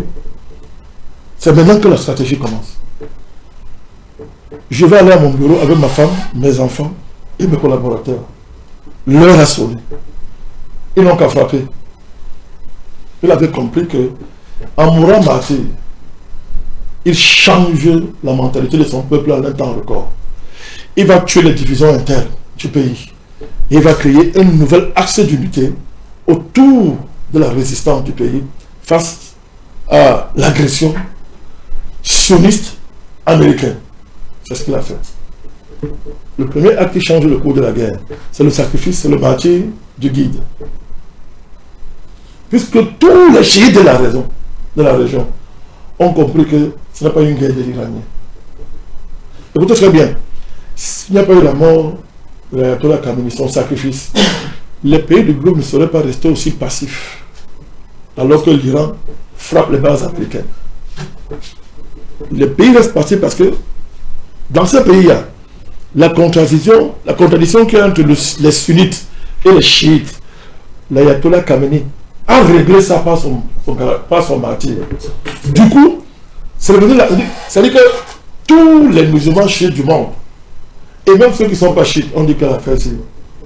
Vous attendez le ramadan pour vous attaquer et vous tuez le pape des chiites. Donc vous avez affaire à des sauvageons, des barbares et des criminels. Au niveau de l'opinion, c'était réglé. Maintenant, on passe à la guerre. Dès que les idiots là ont commencé à faire leurs bêtises, on les a aveuglés. C'est la réponse. Frapper toutes les bases américaines dans la sous-région, détruire les systèmes de radar. Et du coup, vous imaginez une brute, gros, obèse, en plus aveugle. Et après, on a servi de leur. On a dessiné des ballons gonflés dans beaucoup de sites stratégiques, etc. Monsieur Trump, brutal, mobilisant ces gros appareils dans la protection américaine. Les deux premiers là, je n'entends, c'est B5, c'est B pas. Qui ne prennent pas de sang parce qu'on atteint à un certain niveau. Il reste en l'air. Il a déversé des tonnes de bombes. Mais l'Iran, c'était à préparer au départ. Elle savait que c'était le prix à payer. C'est vrai, son vrai armement est intouché. Jusqu'à maintenant, il n'a même pas commencé à les utiliser. Les avions sont sous sol. Il avait déjà prévu l'autre alternative stratégique majeure. La maîtrise d'une voie d'accès, d'un passage international hyper stratégique. Et l'autre bras de ce passage, c'est ce bras-là que Jonathan vient de vous citer, le passage de quoi là, El Mandeb, c'est ça? Babel Mandeb. En quoi faisant? En anticipant sur le contexte que les Occidentaux ont imposé dans la région. Vous avez les proxys. Et le premier proxy d'Israël, ce sont les États-Unis, ça vous surprend. Le premier grand proxy qu'il y a sur la terre, c'est Washington. Mais je ne suis pas surpris. Non, d'accord, peut-être tu m'as regardé de cette façon. Non, je te regarde depuis tout à l'heure. D'accord, c'est-à-dire que le proxy là, c'est-à-dire que c'est que Washington, c'est une colonie d'Israël. Dans le cadre du grand sionisme international, quand on fait l'analyse géopolitique profonde, Washington, c'est une colonie d'Israël.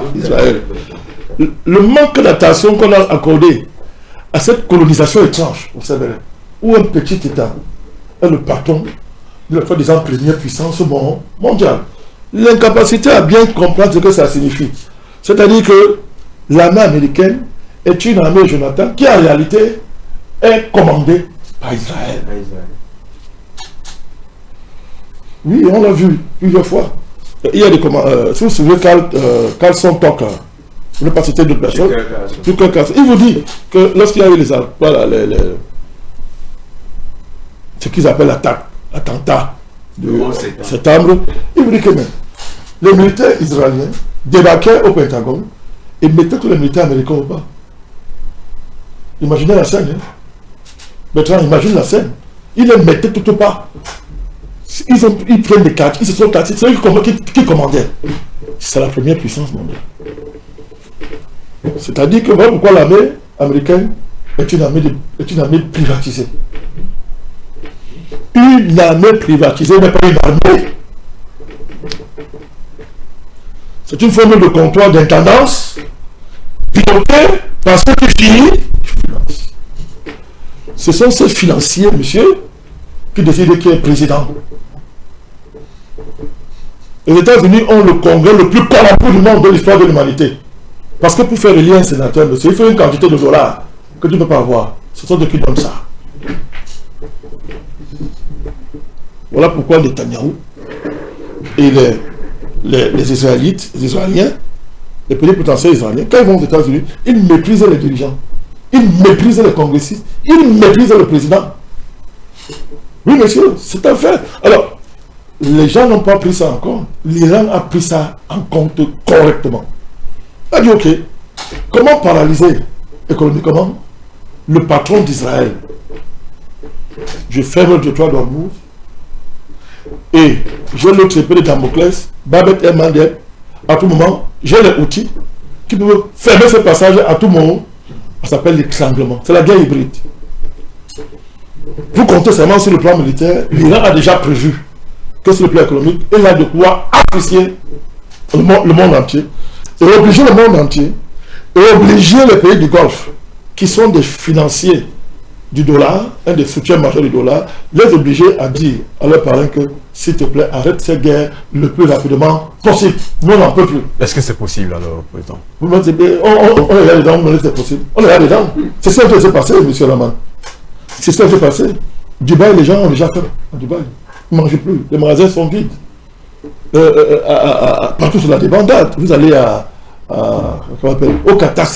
Tous ces pays-là, ce sont des États artificiels. Mais leur mission, leur rôle était de soutenir le dollar. Attention, soutenir le dollar. Et les gens apprécient ça. Ça veut dire quoi pour me résumer? Vous regardez quelles leçons tirer pour l'Afrique. Regardez l'Afrique. Nous n'arrivons même pas à capitaliser sur le plan stratégique notre territoire, nos côtes et les voies d'accès stratégiques qui dépendent de nous. Ça commence d'abord là. Et des moments qu'on soit en capacité de penser la guerre stratégique. C'est-à-dire que l'Afrique au XXIe siècle ne doit pas commencer à chercher à imiter d'autres stratégies de guerre, à imiter d'autres armées. L'Afrique doit inventer sa guerre et l'imposer. C'est ce que l'Iran a fait. Ce n'est pas la sorcellerie. C'est une pensée stratégique des dirigeants. On dit qu'ils sont barbus. Ils ne raisonnent pas. On voit aujourd'hui qu'ils sont plus intelligents que la plupart des dirigeants occidentaux. On voit ça aujourd'hui. On voit que la femme est libérée en Iran que partout dans les pays occidentaux.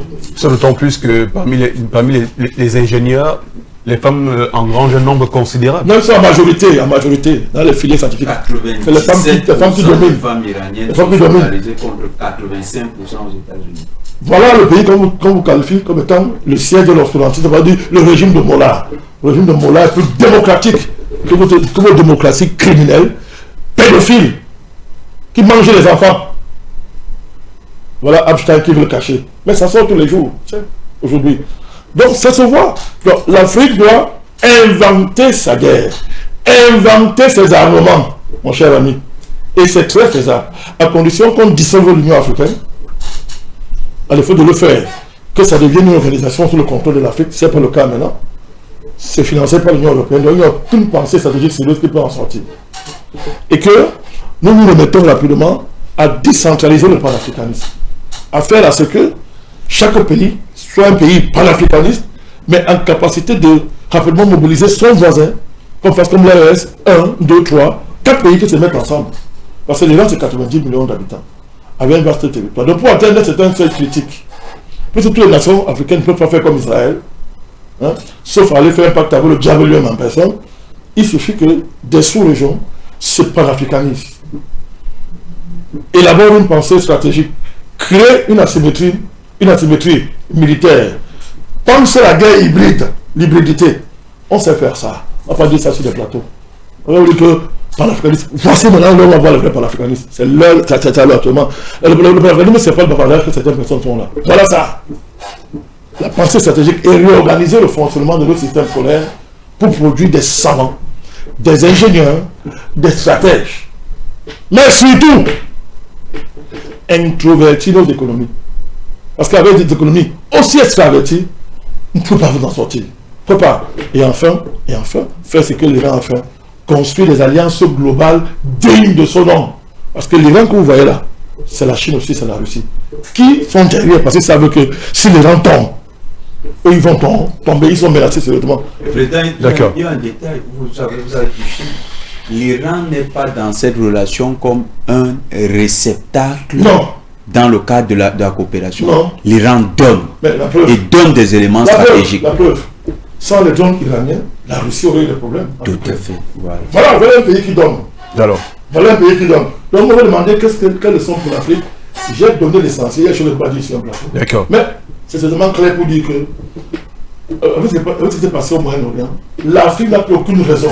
Il n'y a plus de circonstances atténuantes aux Africains pour dire, pour expliquer dans quoi on se trouve. Comme plus convoquer certaines choses, c'est fini. Là maintenant, on se lève pour faire, comme les Iraniens ont fait, adapter aux conditions africaines et faire mieux que. D'accord. Alors, professeur Mbelek, au regard de tous ces différents argumentaires autour de cette thématique, j'ai envie de dire, lorsque les États-Unis entament les frappes sur Téhéran, le motif ou encore l'un des premiers objectifs était de renverser le régime en seulement quelques frappes. Nous sommes à 16 jours. Après qu'ils aient loupé cette opération, ils sont aujourd'hui à vouloir prendre le décroix d'Ormuz à travers un appel à coalition qui a été lancé. Maintenant, si j'essaye de faire cette analogie avec l'Afrique, est-ce qu'il n'est pas venu le temps pour les pays africains de penser à l'armement pour la préservation de sa souveraineté, pour son indépendance, lorsqu'on essaie de voir tout ce qui est en train de se passer? Et si vous permettez d'ailleurs, j'essaierai de faire encore ce petit rapprochement avec la dernière frappe qu'a faite dernièrement les États-Unis au Nigeria sous le prétexte de la préservation d'une certaine minorité chrétienne qui est terrorisée par les djihadistes. Pas les terroristes. Justement, les terroristes. Armée informelle. Leur propre armée informelle. Parce que Boko Haram, c'est leur propre armée informelle. Oui. Et toi, je vais commencer par là. En fait, on se répète beaucoup, mais l'enseignement, c'est la répétition. Voilà. Quand tu entends Boko Haram, déjà tu sais que c'est occidental. Parce que celui qui a traduit ça était occidental. Moi, j'étais en France, j'entendais les journalistes français dire que Boko Haram, ça veut dire que l'enseignement, oui, c'est ça, l'enseignement occidental est un péché. Pas non. L'enseignement occidental est un péché, puisqu'il y a Haram. Haram. Oui. Bon. Boko ne veut pas dire enseignement occidental. L'école. Boko, c'est même pas l'école. Non. Donc, c'est les Occidentaux qui sont à l'origine de Boko Haram. Et puis, j'ai vu Boko Haram, comment ils ont été faire des stages au Mali, à l'époque avec le Moudjao et Akmi. Des stages. Oui, puis ils étaient là. Au départ, ils n'étaient pas armés. Hein? En 2012, là, on a vu Boko Haram arriver au Mali, à Gao, tout ça, là. Et puis, et combattre, il y avait des combats entre MNLA et Moudjao, alliés à Akmi. Mais, on voyait Boko Haram, là. Ils avaient leur tenue afghane, là. Mais c'est comme ça qu'ils ont commencé oui, c'est un stage, c'est-à-dire qu'ils apprennent à se battre. Oui. Avec les autres. Voilà. Après, ils sont arrivés au Nigeria, ils ont commencé à enlever des gens, à massacrer, et puis finalement, au Cameroun. Bon, et Niger, Tchad, enfin, voilà. Voilà. Non, beaucoup, parce que si j'écris la langue Haoussa, par exemple, ou Haoussa, j'ai deux façons d'écrire la langue Haoussa, de nos jours. Soit j'utilise l'alphabet qu'on appelle latin, qui n'a rien de latin à l'origine, bon, j'utilise les termes que tout le monde comprenne, les A, les B et C qu'on apprend à l'école, là. Soit j'utilise l'alphabet arabe, qui pareil, qui aussi n'a rien d'arabe, parce que tout ça je peux parler, hein. L'origine de l'écriture je connais, mais bon, Oui. faisons comme que tout le monde comprenne. Eh bien, Boko, c'est l'écriture Haoussa, ou Peul, c'est pareil, quand on tue les caractères occidentaux, disons latin, c'est ça Boko. C'est le nom de ces caractères-là qu'on appelle Boko. Ok? Les autres portent aussi un nom. Bachir pourrait, comme il est imam, il pourrait dire comment on appelle. Parce que je n'ai pas mémorisé, il y a des choses que je mémorise, d'autres qui sont moins fréquentes chez moi, je ne mémorise pas. Mais Boko, je mémorise parce que ça revient à travers Boko Haram. Voilà. Donc, si vous pouvez même Google, vous allez voir, Boko, c'est juste le nom donné à ce support par l'alphabet latin. C'est tout. Donc, en quoi ça veut dire que l'enseignement occidental est un péché? Alors que c'est l'Occident même qui finance Boko Haram. Et spécialement la France. À travers les enlèvements, comme fait ici au Cameroun, avec la famille Moulin Fournier. Originaire même... bon, je ne vais pas aller très loin, parce que c'est pour que je connais... Là où j'habite, on connaissait la famille. Hein. Oui. Là où j'habite en France. Je connais la famille. Mais bon, je ne sais pas... Donc ça, c'est une première chose. C'est que il faut arrêter de se faire tromper. Donc, de nos jours, celui qui va se faire tromper, c'est parce qu'il veut se faire tromper. L'information est assez répandue, assez répétée, pour ne plus se faire tromper. Boko Haram, ce n'est pas l'enseignement que ça doit être un péché. Ça trahit l'auteur, derrière ce mouvement de Boko Haram. Parce qu'au départ, le Nigérian qui crée ça, pareil, je connaissais son nom, mais je ne l'ai pas mémorisé non plus, il est décédé depuis, il n'avait jamais eu d'intention guerrière à la base. Mohamed Youssouf, c'est ça. Il n'a jamais eu d'intention guerrière à la base. Ceux qui en ont fait une organisation qui massacre d'ailleurs les musulmans d'abord, et spécialement de leur propre pays d'origine, que ce soit le Cameroun ou le Nigeria, il y a des Aoussa de tous les côtés, Niger, il y a des Aoussa là-bas, ben, c'est parce que ce sont des missions qui leur sont conférées par ceux qui ont maintenant pris possession de Boko Haram militaire. Donc, pour bien faire... Est-ce que ce n'est pas aussi trop posé de dire que ils sont majoritairement recrutés comme Aoussa et autres? Je n'ai pas compris. Est-ce que c'est pas aussi osé de seulement dire que c'est seulement les Aoussa qui sont recrutés? J'ai dit ça. C'est pour ça que je n'ai pas compris, parce que je n'ai jamais dit ça. Non, il a parlé de la langue Aoussa. Je parle la langue Aoussa. La langue Aoussa, ok. Ok. Non, mais c'est pas grave.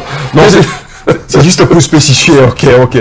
Non, parce qu'il y a des gens qui ont compris comme toi. D'accord. Et vraiment, on t'en veut pas. Il y a des gens qui... En fait, attendez, je m'appelle Jean Pombelec, hein. Vous me connaissez? Moi, je suis mathématique. Et je suis précis. Quand je prends un terme, je suis diopien dans le panafricanisme. Oui. Et je sais quand on choisit ces mots. Quand je prends un mot, il est choisi. Donc, mais il y a des gens, toi tu te fatigues à changer des mots. Eux, ils glissent toujours dedans. Donc tu as bien fait de le faire. Parce que il y a toujours des gens qui vont glisser dans le premier sous-entendu, alors que tu sous-entends même pas ça. Mais c'est sur eux, ils comprennent. En fait, parce qu'ils ne raisonnent pas. Je ne parle pas pour toi. Oui. Moi, je dis que toi, tu fais bien pour les autres. Donc, je sors de ce que tu viens de dire pour aller extrapoler sur d'autres phénomènes, quoi. Je trouve que soyez assouplissement, ça veut dire que, en fait, ils restent. Et puis, à ce moment-là, ils ne te rendent pas compte qu'on appelle des savants, là. Ils te minimisent. Combien de gens disent professeur Jean Pombelec? Mais en fait, moi, parfois, quand j'ai dit, mais attends, vraiment, ils pensent que, ils me donnent la considération qu'ils prétendent. Moi, j'ai l'impression que, quelque part, ils me méprisent. De temps en temps, il y en a qui me méprisent, en fait. C'est qu'ils t'accordent le titre de professeur, tout et tout, mais si je suis professeur, comment tu peux me critiquer aussi facilement, quand même? Bon, et puis, je suis représentant de la race noire, africaine comme toi. Donc, tu veux dire que tout professeur, je suis un imbécile, quoi. C'est pour ça que j'ai commencé même par faire remarquer le fake news par rapport au Mali, oui, parce que c'est comme ça, on a des gens, on leur accorde du crédit, en même temps on les prend pour les imbéciles juste parce que c'est des noirs. Mais on ne fera jamais ça pour des blancs, ou des chinois, ou de je ne sais pas quoi. Il y a un problème, il y a un truc qui ne va pas, il faut s'en guérir. Mais ça, je renvoie chez Cantadio, c'est comme une forme de maladie, l'aliénation culturelle. Il dit que c'est comme ça nous touche comme une maladie. Et que même quand on croit s'en être débarrassé, elle existe encore, chez Cantadio. Oui. Alors, il faut qu'il faire ce travail. Nous, on l'a fait, regarde l'âge qu'on a aujourd'hui, on l'a fait au cours des âges, de la plus petite jeune attendre en France, là, jusqu'à aujourd'hui, c'est passé beaucoup de temps. Nous, on a nettoyé. Il y a tout des scories, mais on a quand même beaucoup nettoyé. Bon, ceux qui n'ont pas encore bien nettoyé peuvent commencer à nettoyer, parce qu'un jour, il faudra s'en sortir. Alors, donc, une fois que j'ai dit ça, je reviens dans ta question. Je fais d'abord remarquer que tu as parlé d'une coalition, c'est-à-dire, je te tutoie, hein, à l'africaine. Abdourahmane, t'as rien contre. Parce que ton collègue là, qui est souvent là le dimanche, on le tutoie aussi. T'as rien contre. Tu ne peux pas me forcer à parler comme un Français blanc qui vous voit. Tu veux que je fasse ça? Non, allez-y. Pourquoi toi tu me vois alors? Allez-y à votre S. Non, pourquoi tu me vois? Parce qu'il le faudrait. Non, je ne suis pas français, je ne suis pas blanc. Oui. Tu me tutoies. Parce que si tu parlais dans ta langue, qui est presque la même que la mienne, Oui. ce serait le tutoiement. Bah, chez nous, en Bamoun, il y a le vouvoiement. Ah ouais? Oui. Le baboum, on va aller examiner on va aller examiner l'affaire là. En Bamoun, le tu c'est où? Et le vous c'est poum. Oui. Et on passe son temps à vous voyer les gens, parce qu'on les respecte, c'est ça? Non, vas-y, explique-nous. C'est une marque de respect quand même. C'est ça, hein? Oui. Ça vient des blancs. Ok? Comme ça, c'est clair. D'accord. Les Bamoun n'ont qu'à se soigner. Ça vient des blancs. D'accord. Donc tous les Bamoun qui parlent Bamoun là mieux que moi-même, j'ai dit que c'est des aliénés. Donc quand ils parlent comme ça. Parce que je suis sûr que je remonte avant, Njoya, il ne faisait pas ce vouvoiement. C'est à l'influence allemande, histoire de bien imiter. C'est du snobisme, imiter les blancs. Quand ils commencent à vous voyer. D'accord. Il n'y a pas de vouvoiement dans nos langues. Il n'y a pas. On n'a pas besoin de ça. On tutoie. Ok? Voilà. D'ailleurs, on tutoie tellement que les Anglais aussi avaient le vouvoiement, le tutoiement, comme les Allemands, comme les Français. Ils l'ont perdu. Tu sais comment ils l'ont perdu? Dites-nous. En nous fréquentant. Parce que l'immigration africaine est très vieille, surtout dans les pays comme l'Angleterre, l'Irlande, et surtout l'Angleterre. Il y a une immigration très ancienne, qui remonte même au-delà du Moyen-Âge. Ça veut dire qu'il y a des mots, je vais donner un mot simple que tu comprennes. Et on est sur le débat, hein, mais en même temps, on se cultive un peu, hein, de temps en temps. Après, toujours professeur, non? Accordez-moi ça. C'est clair, mais Bon, c'est très bien. il faut aussi dire qu'on a plus trop de temps sur ce, Non, mais après, sur ce premier sujet. Rien ne t'empêche de me couper, et puis c'est tout. Ils ont tellement dit des choses que à la limite on zappe, on fait perdre moi. Je peux faire mon enseignement. On va quand même couper à la fin. Et autre problème. Les gens n'ont pas encore compris, mais je vais quand même dire quelque chose. Je vais quand même donner un exemple. Ou je laisse tomber mon exemple alors. Moi, Oui. je vais donner un exemple. Oui. Je laisse tomber mon exemple. Non, allez-y avec vos exemples. Très bien. Tu sais, j'ai étudié cette affaire. Quand tu dis horse, en anglais, ça se traduit par cheval. Cheval, cabella, tout ça, cabella, cavalier, tout cavalier, tout ça là. Tu l'as en espagnol, caballero, tu l'as en français, tu l'as, c'est la même racine latine, ok, qui donne cheval. Bon, tu vas en allemand, c'est pferd, pareil, tu vas en russe, c'est un autre mot. C'est des mots qui se ressemblent, ok? Mais horse est à part. Je vais aller le polonais. Je vais aller même chez la langue indienne, j'ai regardé. Hein? Le sanskrit, j'ai regardé. Hein? Même le hindi, j'ai regardé. Le mot horse est spécial en Europe. Il n'y a pas, sauf emprunt, il n'y a pas une autre langue européenne qui dit un mot qui ressemble à horse. On dit cheval. Donc, si je dis cheval en bassa, beaucoup de bassa qui n'ont pas étudié, et même que ceux qui ne sont pas bassa, ils vont croire que c'est le bassa qui a appris l'anglais. Le bassa subit une colonisation anglaise, le bassa du côté francophone, là, on subit une colonisation anglaise pour avoir une influence. Sans compter que même des mots simples comme quand on dit table, hein, table, on a regardé, tu prends le baya en Centrafrique, on a regardé, en fait, on voit que c'est les Européens qui ont emprunté les mots chez nous. En lingala, pour dire la table, on dit mesa. Et les Espagnols disent la même chose. Et pareil, les Espagnols, c'est isolé. J'ai regardé, aucune autre langue ne dit mesa, même pas le latin. Or, les lingala disent la même chose. Ça vient de lingala. Ok? Donc, horse, en bassa, pour dire cheval, on dit horsey. Sauf qu'en bassa, horsey, ça se comprend très bien. Horse, c'est être rapide. Si, c'est la terre. Donc, qui est rapide sur terre? Ça se comprend très bien. Le horse ne se comprend pas. Mais beaucoup vont croire que horse, il vient de horse, et c'est faux. On n'a pas d'influence anglaise de par la colonisation. Hein? Même si tu prends au niveau de l'église, hein, eh ben, tous les bassins ne sont pas la même église. Et pourtant, tous les bassins parlent la même langue. Ils disent tous horse. Ok? Donc, si ça vient par l'église baptiste, tous les bassins ne sont pas baptistes. Il y en a des catholiques ou autres. Donc, première contradiction. Bon, je reviens sur le sujet.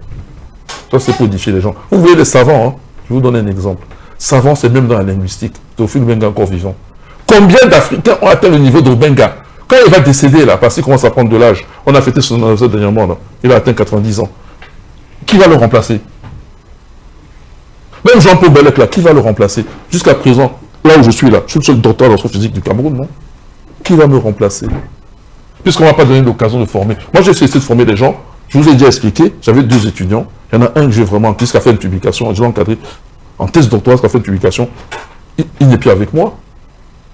Donc, président, tout ce que tu as dit là, moi je mets en cause les hommes politiques africains, surtout ceux du Cameroun. Endo-colons jusqu'à la moelle. Le sujet là, tu vas suivre, on va en parler, non? Oui. Endo-colons jusqu'à la moelle. Est-ce qu'ils sont dans une logique de puissance, comme l'Iran le fait? Est-ce que dans leur tête, il est même écrit qu'ils peuvent affronter les États-Unis? Au contraire, ils nous empêchent, nous autres, d'y réfléchir, nous autres, d'encadrer les jeunes. J'ai parlé du port de doigt là, on va en parler tout à l'heure. Je vais revenir sur ma proposition. J'ai dit qu'on m'appellera jamais. Est-ce qu'on m'appelle jusqu'à aujourd'hui? Jamais. Ils ne veulent pas de cette expertise. C'est pas que nous sommes incompétents. Même le football. Regardez, le football, ils vont chercher des entraîneurs qui payent très cher à l'étranger.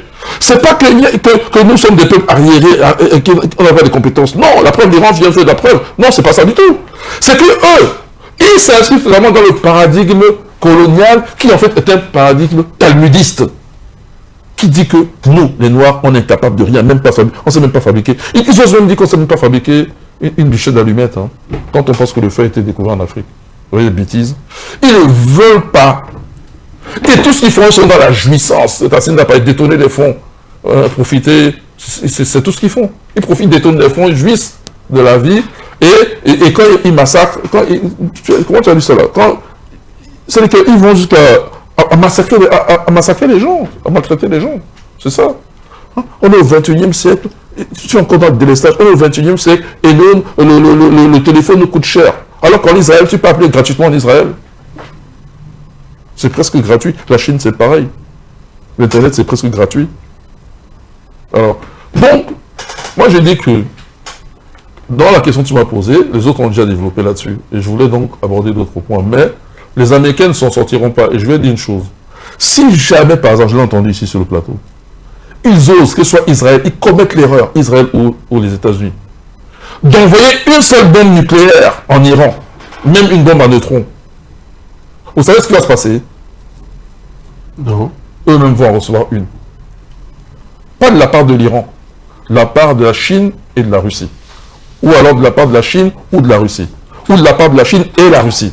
Vous choisissez. Et la Corée du Nord, on peut rajouter. Et le Pakistan, on peut... Voilà. C'est quoi? Les Nord, mais qui, vous avez compris avec quoi? Nimao, avec les oreilles. Vous avez entendu, non? On vous a prévenu, hein? Et la dernière fois, j'aurais même dit que s'il y a un conflit nucléaire comme ça, là, à la fin du jeu, mais c'est la race noire, on va tous mourir, c'est vrai, mais si elle est survivante, la race noire s'en sortira mieux. Noir, africain ou autre, ça sortira mieux que tous les locaux d'herbe. Donc, ils sont prévenus. Ils n'ont qu'à essayer. Je répète, je l'ai dit pour l'AES, quand ces gens-là parlaient de faire la guerre au Niger, il dit que les deux États-là vont intervenir. Ils sont intervenus. Ils ont été même plus loin. Ils ont créé l'AES. Très bien. Et bien, c'est la même chose. Si les États-Unis, bon, ils sont prévenus, hein, oui. Un nom averti en vaut deux, hein, en français, où Israël ose envoyer une seule bombe nucléaire, j'ai dit même une bombe à neutrons, en Iran, eux, ils vont en recevoir plus. Et ça ne sera pas forcément de la part de l'Iran. D'ailleurs, par ailleurs, l'Ayatollah a mis une fatwa sur l'arme nucléaire, dans le sens de la fabriquer. Mais elle n'a jamais mis de fatwa pour l'enrichissement de l'uranium. Hein. Je vous ai expliqué que si l'Iran continue à enrichir, parce que pour une centrale nucléaire, 3%, 4%, 3% même c'est bon. Tu n'as pas besoin d'enrichir au-delà de 4%. 3% c'est bon déjà. Maximum 4%. Tu fais tourner ta centrale nucléaire sans problème. Ok? Voilà. Donc maintenant, si l'Iran a continué à enrichir l'uranium, je vous ai expliqué que de mon point de vue, c'est la même façon rationnelle de le comprendre, à mon petit niveau en tout cas, c'est parce que à tout moment, il va être capable de passer à l'arme nucléaire si c'est nécessaire. Si on enrichit à 60%, et voilà, en 2 semaines, ils peuvent passer à 80%. Ça leur fait une bombe. Elle ne sera pas la plus réduite, la plus propre et tout, mais ça sera une bombe quand même. On appelle ça les bombes sales. Elle va quand même fonctionner. D'accord. Ok. Et puis, pour au moins mettre une bombe à neutrons. À défaut d'avoir... ils ne cherchent pas, attention, ils ne cherchent pas les armes thermonucléaires. Hein. Il y a 2 niveaux de nucléaire. Ils cherchent les armes à fission. Uranium, plutonium. Ce sont des armes à fission. Oui. Voilà. L'arme thermonucléaire suppose que tu as déjà une arme à fission que tu fais exploser pour élever la température qui maintenant entraîne la fusion, pas la fission. Fission, c'est couper et prendre petit. Oui. Fusion, c'est au contraire agglutiner pour rendre plus gros. Oui. Voilà, un peu plus gros. Et là tu fais fusionner le tritium et le deutérium qui sont 2 isotopes de l'hydrogène. Le tritium étant 3 fois plus lourd. Un simple atome d'hydrogène et le deutérium 2 fois. 2 thérium. Tritium 3. Ok. Voilà. Donc, ils ne sont pas à ce niveau-là. Ce n'est pas l'arme à fusion qui est beaucoup, beaucoup plus puissante. Mais l'arme à fission, là, les Iraniens peuvent en fabriquer une, comme Tassine l'a dit tout à l'heure, en 2 semaines, 3 semaines, parce qu'ils ont déjà enrichi l'uranium. Je pense que la politique, je l'avais dit ici, non? Ça commence à aller d'accord, ça commence à se confirmer, non? Je l'ai dit ici. Donc, quand je l'ai dit ici, oui, excuse-moi. Oui. La haute hiérarchie militaire veut produire les premiers essais atomiques avant la fin de cette année. Voilà. Mais si c'était... Oui. Oui. C'est déjà réglé. Il y aura les premiers essais. Mais vous comprenez ce que j'ai dit? S'ils n'avaient pas enrichi à 60% déjà, et ils ont testé un missile intercontinental avant-hier. Le premier missile intercontinental. Qui peut atteindre Paris. Qui est un missile intercontinental qui a traversé la Russie et s'est échoué en Sibérie. D'accord. Donc ils peuvent atteindre les États-Unis s'ils lancent en l'autre sens. Ils changent de direction. D'accord, dans l'autre sens. Ils peuvent déjà atteindre. 10 000 km. Donc on peut se passer des discours qui disent que l'Iran n'a pas de missile à même d'atteindre les États-Unis. En fait, non, mais ils ont dit atomes, ils sont capables. Le fond de mon argument, peut-être je vais le répéter. Hein. Oui. J'ai dit que je l'ai dit ici. Et c'est ça que j'ai chuté. Voilà. Et ça veut dire quoi? S'ils ont continué à enrichir l'uranium, parce que continuer à enrichir l'uranium, ça veut dire qu'ils n'ont pas l'arme nucléaire. La preuve, là où elle a confirmé, les gens de service secret américain l'ont confirmé. Voilà, tout le monde sait qu'ils n'ont pas, sauf Israël qui raconte qu'ils ont l'arme nucléaire. Ils n'ont pas, c'est qu'ils n'ont pas l'arme nucléaire.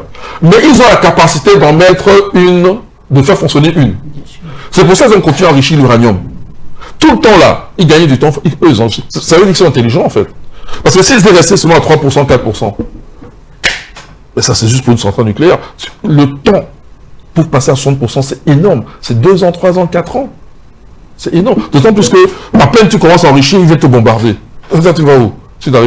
Donc quand ils ont déjà pris de l'avance comme ça, là, ils peuvent fabriquer même 10, 20, 30 bombes là déjà. En 2 semaines, ils peuvent passer à 60%. Parce que si c'est déjà enrichi, tu comprends? Plus tu enrichis, plus c'est rapide d'enrichir. Si c'est déjà enrichi à 60%, ça demande moins de temps de passer à 80% que de passer de 3 à 60%. Ça c'est clair, ça se comprend, ça se non? comprend. Voilà, donc c'est la même chose, donc c'est pour ça qu'ils ont gardé cette chose. Alors je vais m'en chuter en disant ceci. Vous là, vous me voyez là, vous là, les dirigeants camerounais, soignez vos têtes, hein. Je suis pas n'importe qui. C'est clair? À bon entendeur, salut. Merci bien, professeur Belek, pour cet argumentaire. Sans protocole et sans transition, on va le dire ainsi, nous allons prendre de l'autre côté de Yaoundé Charlie Kenyé qui nous écoutait attentivement, peut-être même religieusement, le fait de prendre son temps de parole. Alors, Charlie Kenyé, vous nous rejoignez à l'instant. Bonjour et bienvenue. Je vous prends à chaud directement sur le sujet. Eh bien, avec l'intensité des frappes de l'Iran sur les bases américaines disséminées un peu partout dans la région arabe, si je le dis ainsi, peut-on dire qu'à un moment donné, ceux-ci étant tellement acculés vont se retourner contre les États-Unis qui aujourd'hui appellent à une coalition internationale pour tenter d'ouvrir le détroit d'Ormuz? Bonjour, mon très cher frère Marc. Je salue également des invités sur le plateau, Bambam, Bandakandi, Bertrand Tassila, ce genre de Belek, pour l'attendre à tenir cet homme-là, pour moi, on va avec vous, la portée la pierre de l'unité par la banque, pour le fait qu'il y a l'Afrique tous.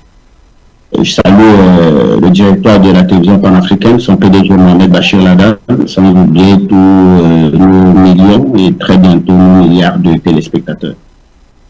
Alors pour répondre à votre question, il faut dire très effectivement que oui, faut déjà commencer par planter le décor et c'est là où je vais faire une petite parenthèse à l'analyse qui a été faite par le professeur Jean-Paul Bellet, toujours dans le sens de bien éclairer la lanterne de ceux qui prennent la peine de nous suivre ici tout les dimanches. Parlant de l'Iran, parce qu'on se rend bien compte qu'effectivement dans les exigences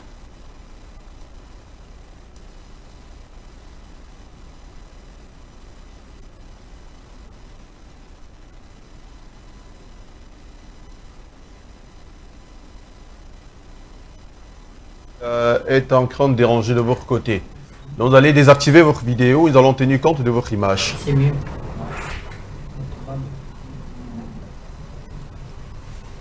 Vous nous entendez?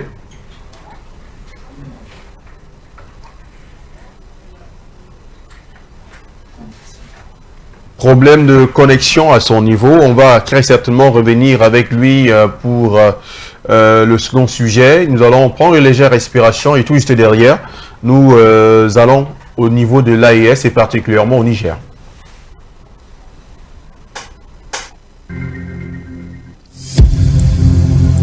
Pan-African Media pour une Afrique souveraine et unie.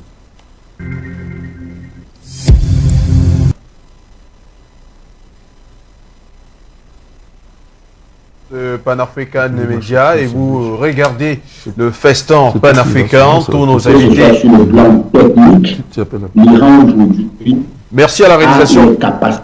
Charlie, vous nous écoutez? Oui, Charlie? vous me recevez? Oui, on vous reçoit 5 sur Oui, vous 5. me recevez? Oui, alors que vous parliez, il y a eu un léger problème de connexion. Nous avons embrayé sur le deuxième sujet. Si vous me permettez, on va d'ailleurs lancer avec vous sur ce deuxième sujet en attendant. Alors, si la connexion est rétablie, nous allons devoir vous permettre de poursuivre votre argumentaire. Oui, donc on disait tantôt que l'Iran est une puissance seule puissance seule. Vous me recevez, j'espère. On vous reçoit, on vous reçoit. Vous me recevez? On vous reçoit. Alors, vous me recevez? On vous reçoit 5 sur 5, allez-y. D'accord. Donc, je rappelais tantôt que l'Iran est une puissance seule. Donc, une puissance qui a ou qui détient tous les leviers, qu'ils soient politiques, scientifiques ou techniques, de produire une arme nucléaire. Alors, la seule barrière qui existait entre la fabrication d'une arme nucléaire et justement les rêves ou du moins les doléances, les exigences du couple américano-israélien, c'était la politique justement de l'ancien guide suprême, l'ayatollah Khamenei, qui avait fait justement à son entourage et à tous ses collaborateurs qu'il refusait clairement pour l'Iran dans le contexte de produire l'arme nucléaire. Mais il savait, au cas où on ait son approbation, il aurait fallu, et là je cite ici le secrétaire général du Conseil national de la sécurité iranienne, il aurait fallu 48 heures à l'Iran pour produire une arme nucléaire. Donc c'était une puissance seuil, ça reste une puissance seuil. C'est-à-dire c'est une puissance qui a la capacité de créer en un laps de temps, mais qui pour plus à le faire. Or, aujourd'hui, par l'assassinat, qu'il faut le rappeler derrière quand même, avait été planifié ou du moins faisait partie de la stratégie iranienne voulue par l'ayatollah, puisque on a bien fait à travers les émissions que nous avons réalisées, c'est pour démontrer qu'il s'est donné en martyr pour justement élever la lutte à un certain niveau, et nous le constatons aujourd'hui. Et donc, en assassinant l'ayatollah Khamenei, on s'est permis à ce que des radicaux arrivent au pouvoir, parce que je rappelle que son fils, Mojtaba,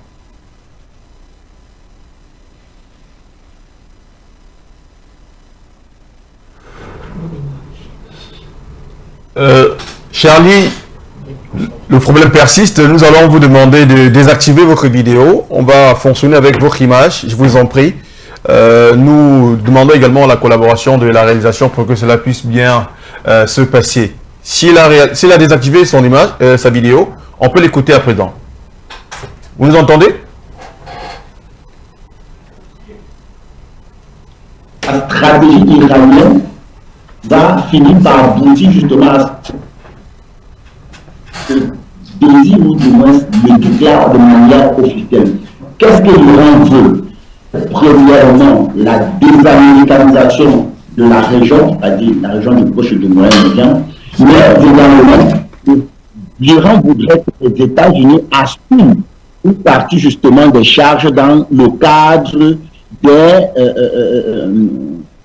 des dégâts qui ont été subis justement au cours de cette guerre. Et quand vous ramenez les deux ensemble, vous regardez les dynamiques en cours au niveau de cette région par justement ces États du Golfe, parce que si vous questionnez aujourd'hui les déclarations qui ont été faites par la coopération justement des États, l'organisation de la coopération des États du Golfe, vous vous rendez compte très clairement que nous sommes en train d'aller effectivement vers un départ effectif des forces américaines de cette région-là. Plusieurs raisons le démontrent aujourd'hui. La première, c'est que nous sommes dans le cadre de cette guerre d'attrition, parce que ce soit dans l'un ou dans l'autre des cas, on se rend bien compte que l'objectif visé de manière stratégique est d'affaiblir de manière progressive les défenses de l'ennemi, ou du moins sa capacité à pouvoir résister. Le côté américain face à l'Iran ne marche pas trop, simplement parce qu'ils ont misé sur un peu ce qu'ils ont essayé avec le Loka Maduro, à savoir frapper le leader, et par là tenter véritablement de reprendre le contrôle sur la machine administrative du pays. Le Venezuela n'est pas l'Iran. Vous vous rendez compte que non seulement en assassinant l'ayatollah, ils ont permis à ce que des radicaux arrivent au pouvoir, mais l'architecture de commandement du Venezuela n'est pas un peu comme celle du Venezuela, c'est-à-dire que le Venezuela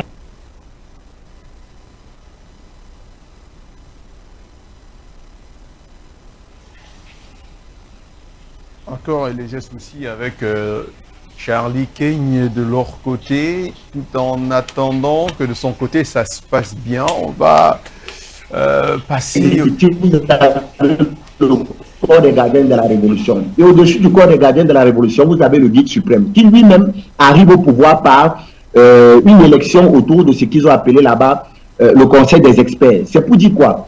C'est pour dire que quand vous regardez la guerre d'attrition qui est menée par les États-Unis vis-à-vis de l'Iran, vous comprenez que c'est un échec total. C'est une guerre qui n'a pas été préparée. C'est une guerre qui a été simplement anticipée sur la base des caprices d'un homme qui s'appelle Benjamin Netanyahu, qui fut le premier justement à lancer cette frappe préventive contre l'Iran. Or, ils ont simplement donné du pain béni à l'Iran parce que l'Iran attendait justement le prétexte sur lequel soit pour justement implémenter ce projet que, je le dis encore, il prépare depuis bientôt 40 ans. Alors, quand vous regardez maintenant la réponse dans le cadre de cette guerre d'attrition de l'Iran vis-à-vis justement des États-Unis d'Amérique et bien sûr de son allié Israël, vous comprenez que nous sommes dans une démarche cohérente, stratégique, qui vraisemblablement est en train de porter des fruits. Vous aurez remarqué que le fameux bouclier d'hommes de fer qui est vendu comme étant impénétrable, aujourd'hui s'avère être totalement un parapluie ouvert. Qu'est-ce que l'Iran fait? Le président le développait tout à l'heure. L'Iran a commencé par saturer l'espace aérien israélien et même des pays de la zone, c'est-à-dire des pays abritant des bases militaires américaines. En saturant ces espaces aériens-là, cela a permis justement le lancement d'un ensemble de missiles intercepteurs, que ce soit les missiles THAAD ou même encore des missiles Patriot, qu'il faut le rappeler, la production d'un seul missile est estimée à des millions de dollars. Or, les experts vous disent très clairement que pour parfois intercepter un drone Shahed, ils sont parfois de larguer 16 à 20 missiles intercepteurs. C'est-à-dire que si vous estimez le coût d'un missile intercepteur entre 2 et 3 millions de dollars, vous vous rendez compte que pour intercepter un aide iranien qui est produit entre 20 000 et 30 000 dollars, il faut pratiquement compter entre 200 et 300 millions de dollars. Et donc, dans cette guerre d'attrition, non seulement cela a permis à ce que les stocks, justement, de munitions du couple américano-israélien s'épuisent, et par là, donc, cela rend l'espace impossible avec les missiles balistiques, les missiles hypersoniques qui viendront justement atteindre les cibles en plein cœur. Et on voit aujourd'hui les résultats. C'est que la plupart des bases militaires américaines dans la région du Proche et du Moyen-Orient aujourd'hui sont non seulement détachées du commandement, le CENTCOM, parce que le CENTCOM a été rasé de la carte, donc il n'y a plus un véritable commandement dans cette partie du monde. De deux, la plupart des bases militaires qui sont présentes au niveau de cette région ont été totalement détruites, que ce soit la logistique, y compris des pertes en vies humaines. La plupart du personnel de cette base militaire ont fui justement l'intérieur des bases militaires pour trouver refuge dans certains hôtels. Or, on se rend bien compte aujourd'hui que même ces hôtels-là servent des cibles. Pourquoi? Parce que à travers justement le marché de l'Ayatollah Khamenei, on observe une certaine fédération non seulement de la communauté chiite internationale envers l'Iran, mais c'est que même les sunnites qui hier encore étaient dans une petite guerre religieuse, qu'il faut le rappeler également, est une construction de la CIA contre les amis iraniens, même aujourd'hui, un certain nombre de sunnites sont en train d'embrasser ou du moins de se reconnaître dans le combat de l'Iran. Et vous verrez que c'est ça qui empêche que la plupart des leaders de cet État du Golfe entrent dans cette logique de guerre contre l'Iran aux côtés des États-Unis d'Amérique et d'Israël. D'ailleurs, on a eu à arrêter un certain nombre de commandos du Mossad sur le territoire d'Arabie Saoudite et même des Émirats Arabes Unis qui se préparaient à perpétrer un ensemble d'actes terroristes qui devaient justement endosser à l'Iran pour amener ces pays-là à rejoindre le couple américano-israélien dans la guerre, que cela n'a pas marché. Et quand vous regardez les sorties d'un certain nombre d'analystes sérieux du côté de ces États du Golfe, ils disent ceci, pour reprendre un analyste politique du côté de Dubaï, qui rappelait dans une sortie récente, j'espère que son nom va me revenir, que l'intention américaine est de provoquer au maximum les États du Golfe sous un certain nombre d'opérations de fausses bannières, c'est-à-dire des opérations de faux drapeaux, si vous voulez, des opérations clandestines, de nature à les pousser dans la guerre et par là se retirer de la guerre pour que cette guerre devienne une guerre entre chiites et sunnites et donc une guerre religieuse, de nature à exploiter les ressources de ces pays-là pour se renforcer l'État d'Israël, tout en fragilisant la plupart des États dans ce golfe-là, au profit de l'État d'Israël et bien sûr du projet d'Israël, à savoir le Grand Israël. Voilà ce que déclarait encore il y a de cela 48 heures un analyste politique du côté de Dubaï. Comme pour dire quoi? Comme pour dire que ces États sont en train de prendre conscience des véritables enjeux dans la région. Et donc, le fait même que la plupart de ces pays sont en train d'analyser de manière scrupuleuse les accords économiques et bien d'autres qui les lient avec l'oncle Sam, on nous parle, et là je cite ici des médias américains tels que Bloomberg ou même encore Reuters, qui rappelaient que la plupart de ces États sont en train d'analyser des contrats économiques qui les lient avec les États-Unis d'Amérique, tous les contrats, pour voir dans quelle mesure, ils pourraient déjà rapatrier les actifs du territoire américain, et on parle là de 2000 milliards de dollars, vraisemblablement va faire chuter l'économie américaine quand on sait déjà le fait que cette économie-là repose sur l'usage du pétrodollar, c'est-à-dire la commercialisation de leur pétrole en dollars. Donc, il y a cette réalité-là, à savoir le retrait de leurs actifs du marché américain, mais également le fait qu'ils ont compris à travers la démarche américaine, et je dirais la stratégie iranienne, qui consistait à présenter les États-Unis tels qu'ils sont devant justement la plupart de ces monarchies arabo-sunnites, comme quoi la présence des bases militaires américaines dans la région n'est pas là pour les protéger. Elle est simplement là pour servir justement de base militaire, logistique à l'État d'Israël dans son projet du Grand Israël. Vous verrez que la plupart, non seulement des munitions qui sont utilisées, ou du moins des moyens militaires qui sont utilisés dans cette région-là, pour soit dit en passant protéger les États du Golfe, ont été justement réorientés pour la protection de l'État d'Israël. Les États-Unis sont même allés plus loin. Ils ont clairement ramené un ensemble de missiles intercepteurs qui étaient logés en Corée du Sud dans le cadre de la guerre coréenne entre le Nord et le Sud. Ils ont clairement délocalisé ces missiles intercepteurs THAAD et Patriot pour venir renforcer la défense d'Israël, parce que aujourd'hui le dôme de fer n'est plus en mesure de protéger l'espace aérien d'Israël. C'est pour dire quoi? C'est pour dire que la présence américaine dans ces régions-là n'est simplement que dans une dynamique de défendre et de protéger le projet sioniste.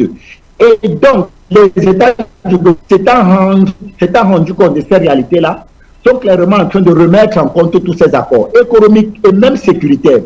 Et la finalité justement de cela va pousser à quoi? Va pousser à ce que ces pays-là appellent ou du moins réclament le départ de la force militaire américaine sur leur sol. Déjà, il faut rappeler qu'au niveau des cercles, dans le cadre de ces pays-là, ça se discute grandement. Ils sont en train d'envisager, au-delà justement de la rupture de leurs accords économiques, de leur partenariat économique avec l'oncle Sam, d'appeler le départ justement des bases militaires américaines de leur territoire. Mais cela ne sera plus que facile, parce qu'on sait aujourd'hui que la plupart de ces bases militaires ont été totalement détruites. Le CENTCOM qui commande la plupart de ces bases militaires ont été détruites. C'est la raison pour laquelle vous aurez vu que l'Iran encore, dans sa dernière frappe, a visé la base militaire d'Ankarlik au niveau de la Turquie. Parce qu'il faut rappeler que les missiles intercepteurs, pour fonctionner au niveau de l'espace aérien de cette région-là, a besoin justement, ou du moins sont guidés, sont orientés par les radars. Or, la plupart des radars dans cette région américaine, la plupart des radars ont été détruits. Or, les seuls radars qui permettent aujourd'hui de mener un ensemble de frappes sur les radars sont utilisés, pardon, ces radars qui permettent aujourd'hui les frappes en direction ce sont des radars qui sont logés sur le territoire turc, précisément au niveau de la base militaire d'Ankerlik. C'est une base de l'OTAN où il y a une forte concentration justement de dispositifs militaires américains. Et cette base a été l'objet de frappes iraniennes, parce que l'Iran sait très pertinemment que la plupart des cibles qui visent son sol sont orientées, du moins les missiles qui visent sont commandés depuis cette base-là. C'est la seule base dont les radars aujourd'hui, de par la proximité, peuvent permettre des frappes en profondeur sur le territoire iranien. Comme pour dire quoi? Comme pour dire que en réalité, tout est fait pour que dans les jours à venir, si ce n'est que de leur plein gré, parce que je pense qu'au vu de la défaite cuisante qui est observable aujourd'hui par l'armée américaine, ils sont incapables de suivre le cours de la guerre. Le département de la défense, le Pentagone, a proposé un projet au niveau du Congrès pour demander une rallonge de 5 milliards de dollars pour justement soutenir cette guerre-là. Comme pour dire que les moyens financiers aujourd'hui disponibles ne permettent pas la poursuite de cette guerre. Si vous analysez également le fait que l'économie américaine elle-même ne peut pas tenir dans le cadre de cette guerre-là, vous comprenez que l'Amérique elle-même dans son fond ne peut pas poursuivre cette guerre. Et si l'Amérique ne peut pas poursuivre cette guerre-là, qu'est-ce qui leur reste justement comme option sur la table pour amener à une certaine accalmie? Eh bien, c'est de simplement se ranger ou du moins obéir aux exigences de l'Iran qui, je le rappelais tout à l'heure, sont de deux ordres. Premièrement,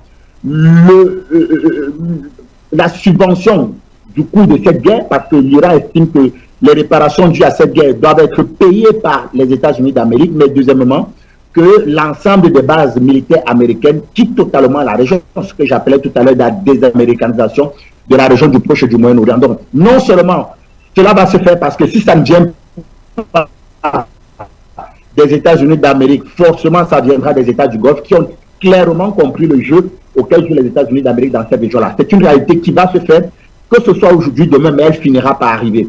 Mais vous me permettrez, j'aimerais terminer avec la... Parce que je crois que mes prédécesseurs sont longuement revenus dessus, la problématique liée à l'Afrique. Les Africains doivent comprendre. Je profite pour faire ici la publicité de mon livre. J'ai terminé la rédaction d'un livre qui sera dans les jours à venir publié. Ensemble d'éléments à prendre en compte dans le contexte où le monde se trouve pour permettre à ce que les armées africaines, précisément l'armée camerounaise, quittent justement d'une simple armée de maintien de l'ordre à une puissance régionale. Mais de manière, il faut dire aujourd'hui que les armées africaines doivent apprendre et tirer les conséquences de ce qui se passe aujourd'hui au niveau de la scène internationale.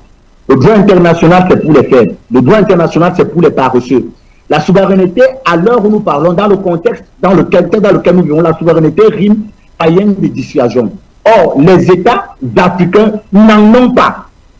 Et dans ce cadre-là, si vous pensez que simplement à partir du droit international, vous allez pouvoir justement imposer ou du moins faire respecter votre souveraineté au niveau de la scène internationale, vous vous trompez. Parce que la réalité dans ce qui est en train de se passer, c'est que si ce que nous sommes en train de prédire dans le cadre du Proche et du Moyen-Orient arrive justement à se réaliser, c'est-à-dire que les États-Unis quittent ces régions du Proche et du Moyen-Orient et de l'influence qu'ils avaient dans le cadre de l'exploitation pétrolière dans cette région-là, vous pensez que quel est l'État ou bien quel est le continent qui va suivre? Eh bien, c'est l'Afrique. Eh bien, c'est l'Afrique. Est-ce que nous sommes préparés justement à répondre à cette réalité? Non. Et si nous comptons sur les alliances stratégiques que nous avons avec nos partenaires, nous nous trompons lourdement. Parce que le but de ces alliances stratégiques n'est pas de venir nous aider auxquelles nous serons confrontés. Le but de ces alliances stratégiques, c'est de nous permettre à nous-mêmes d'acquérir ou du moins d'arriver à une autonomie stratégique. Mais est-ce que même là encore nous sommes préparés à cela? Non. Et donc aujourd'hui, il est important pour les États africains, même pour les leaders africains, de sortir sur des discours foireux, pompeux, qui consistent à nous fatiguer tous les fois lorsqu'ils ont la de nous parler de la démocratie, mais véritablement de retourner à ces états de puissance, de retourner à ce concept de puissance et de travailler les capacités de résilience de nos États. Parce qu'une guerre se gagne également dans l'état d'esprit de nos populations. Or, malheureusement, la guerre que vous voyez en Iran, le peuple iranien a été préparé par les mollahs à assommer, à supporter ou du moins à absorber cette guerre-là. Je vous assure que dans le contexte où les États africains se trouvent, aucun pays en Afrique n'est capable de supporter une guerre de haute intensité, ne serait-ce que sur 24 heures. Nous n'avons pas le mental au niveau de nos populations de pouvoir le faire. Et malheureusement, nos hommes politiques semblent ne pas comprendre cette réalité. Vous ne pouvez pas, dans le cadre justement de préserver vos intérêts, de combattre un ennemi à l'extérieur alors qu'un ennemi germe à l'intérieur de vos États. Et dans ce cas, il est impératif pour nous aujourd'hui de travailler les capacités de résilience de nos populations. Mais au-delà de ça, de se projeter sur l'avenir et bien sûr de revoir justement les capacités militaires qui sont les nôtres, sans toutefois les adosser sur ce que les autres ont déjà. Et c'est là où le président tout à l'heure vous parlait de la symétrie.